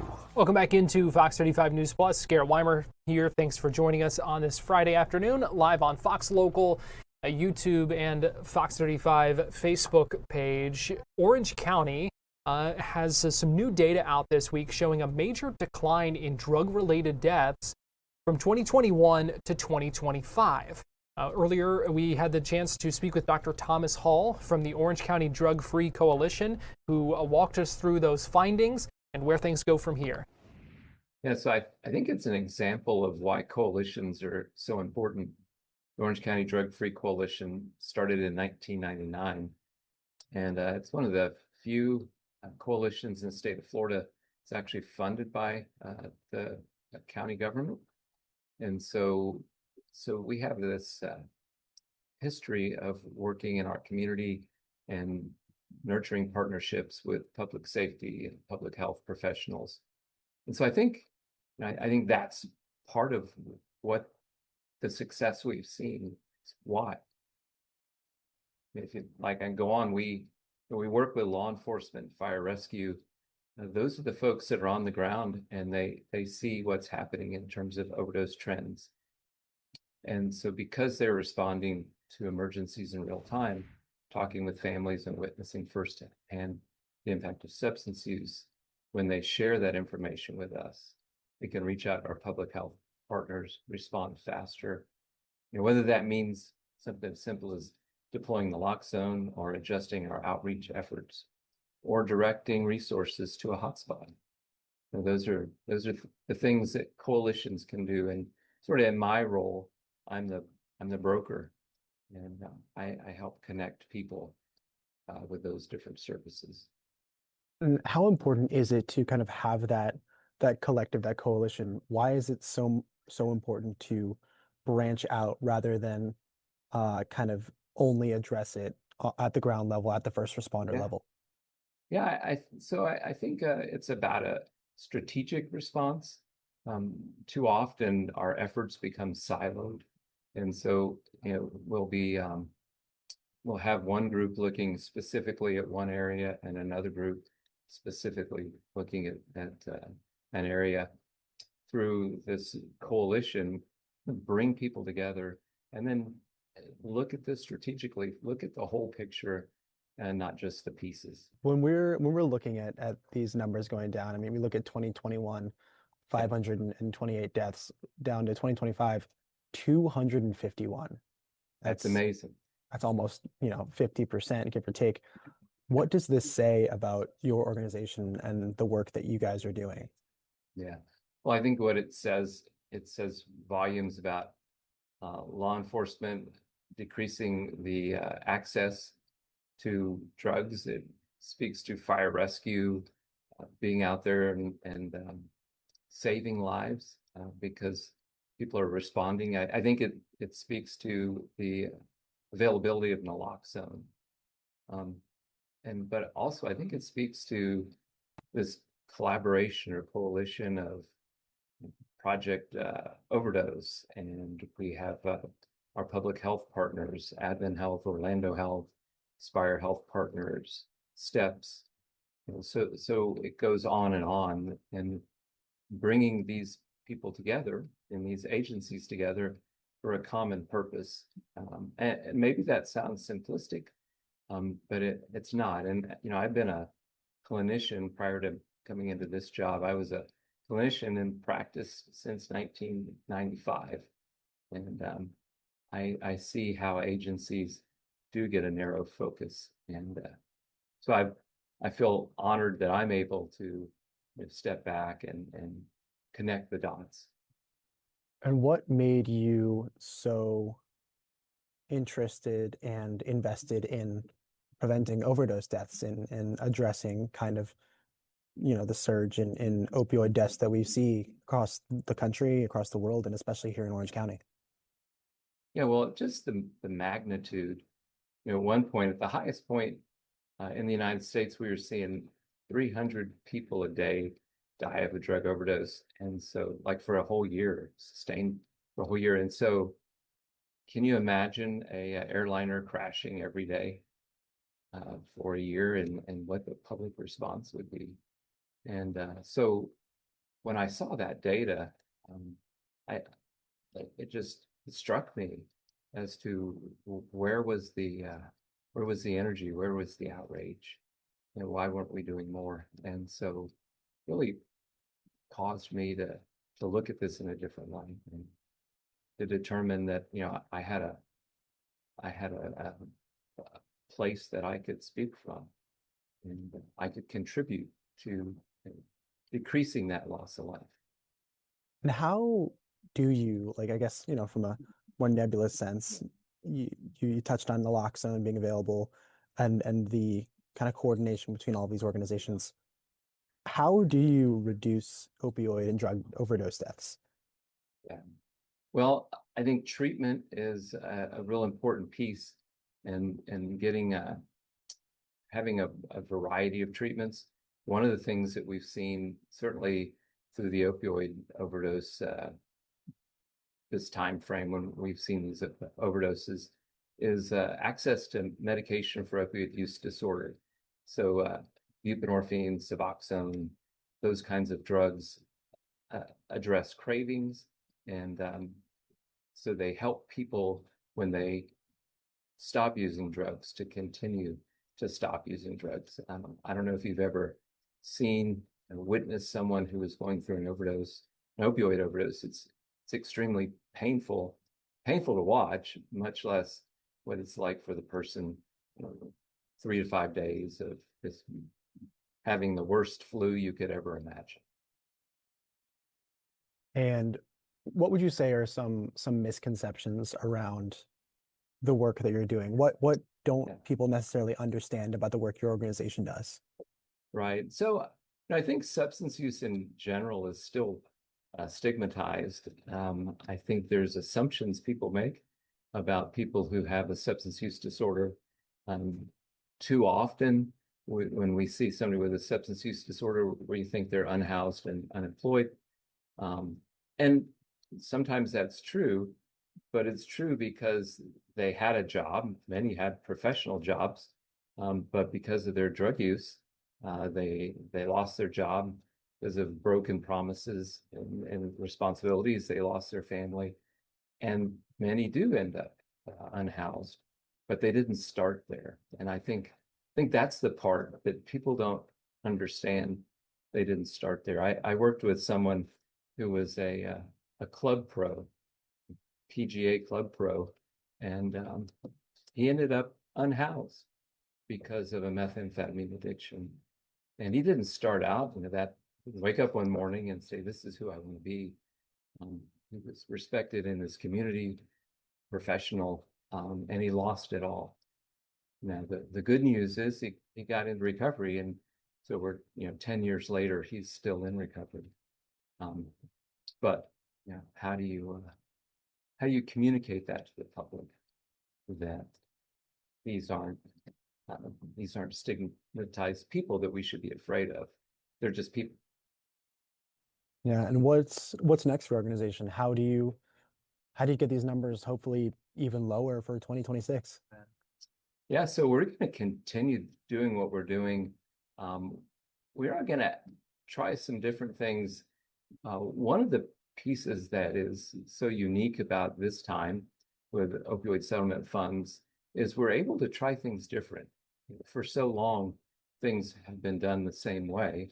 And with the settlement funds, it's given us an ability to step back and say, what if we did it this way? What if we made some tweaks here? And so one of the tweaks we're looking at is really addressing access to care for people who maybe work the third shift, or people who are underinsured or uninsured, and providing them easy access to care. In some cases, free access to care, specifically with the medication for opioid use disorder and behavioral health as well.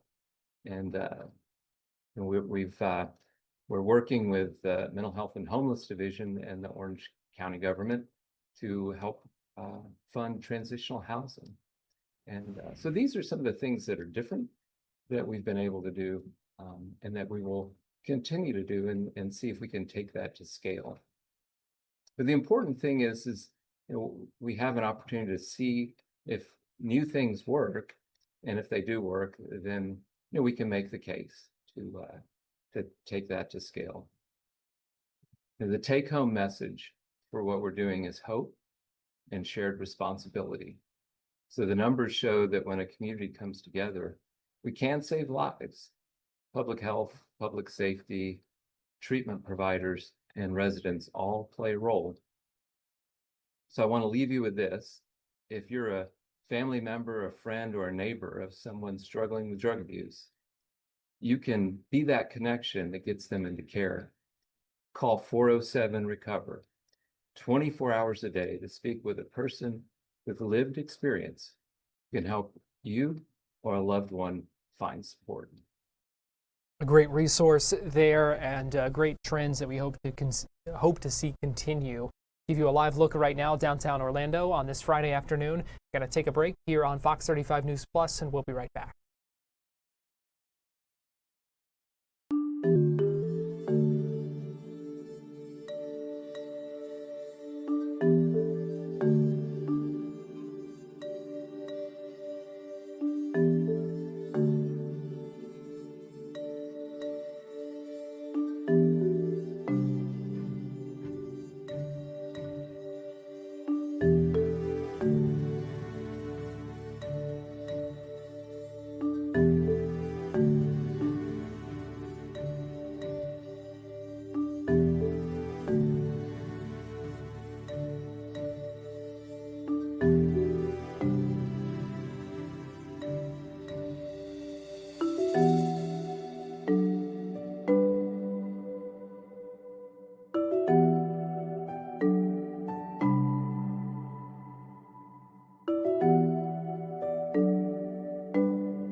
You're watching Fox 35 News Plus, streaming on Fox Local. Welcome back into Fox 35 News Plus. Let me give you a live look right now in Jacksonville, where we are waiting to hear from Governor Ron DeSantis in the next few minutes. Expected to hold a news conference there. He's at the Cypress Village. We don't know what the topic is. It doesn't look like there's any other speakers on the advisory to speak with him either, which normally gives us some sort of indication of what the news conference might be about. So we will try to bring that to you live when that begins over on our YouTube page. So you can join us for that live stream coming up there in potentially just a few minutes, often a little bit later than we anticipate. So we'll keep an eye out for that, but you'll be able to watch that in full on the Fox 35 Orlando YouTube page and on Facebook too. My producer tells me. So YouTube or Facebook, Fox 35, you'll be able to watch that full DeSantis newser once that begins. Garrett Wymer, by the way, thanks for joining us on this Friday afternoon. We're just about out of time here on Fox 35 News Plus as we wrap up 4.5 hours of live streaming today here on Fox Local. Continuing to look ahead to spring break travel. We know some busy days are ahead. We had Fox 35's Matt Trezza joining us earlier today, talking to us a little bit about what to expect. He also had the chance to speak with officials with the airport, telling more about how they're preparing and what people need to know. So first of all, wait times fluctuate, and we know that we are seeing large surges of people coming because this is spring break, and we are about to see some of our busiest days in the next 2 to 3 days. A lot of large hub airports at this time are seeing backups because of the TSA staffing, but we are so grateful that the TSA agents and federal partners here come to work, and they are dedicated and committed to being here. So we appreciate that, and we hope that the passengers appreciate that as well. The ones who work here locally continue to show up to work, and we help them as much as we can. We do have a food drive underway. Friday through Monday, you are able to drop off items at Terminal C, and then Monday through Friday, you can drop off items at Orlando Executive Airport. And so we are asking people to bring diapers, canned goods, pet supplies, gas cards, food cards, an amount of $10 because that's about the maximum that they can take. But we want to show them that we're supporting them because they continue to show up. Not, I probably should know the answer to this already, but is there currently a shutdown that's affecting TSA funding right now? There's a lapse in DHS has a lapse in funding right now. Yeah, so DHS has a lapse in funding, and that earlier there was a pause in the global entry program, but now that's back open. TSA PreCheck is open, so everything, at least here at Orlando International, is going well. So that's the status there. Certainly, you may want to check for wait times before you head out to the airport, just so you're aware of whatever the situation may be. Again, when we checked in with Matt earlier, not too bad at all, but obviously that's something that can fluctuate and that you might want to be aware of. I do want to give you some breaking news that we are seeing where the Department of Justice announcing charges for a man who is accused of selling a gun to the shooter in the Old Dominion University shooting from yesterday. We just talked about this case and his potential ties to ISIS, someone who had been convicted previously in a case of providing material support to ISIS. So now the man who allegedly sold him that gun facing charges as well. We'll continue to watch that developing story. Meanwhile, just want to give you this live look one last time here. Governor Ron DeSantis expected to speak in Jacksonville any minute now. This live feed is already up and running on the Fox 35 YouTube and Facebook pages. You will be able to watch Governor DeSantis in full right there, because we are out of time here on Fox 35 News Plus today. Going to hand things off to the Storm team and Fox 35 Weather Plus, give you your weekend forecast, your spring break forecast, as we get to head into a little bit of a wet weekend and then a cool down after that. Thanks for joining us. I'll see you next time, and keep it here on Fox Local for more news.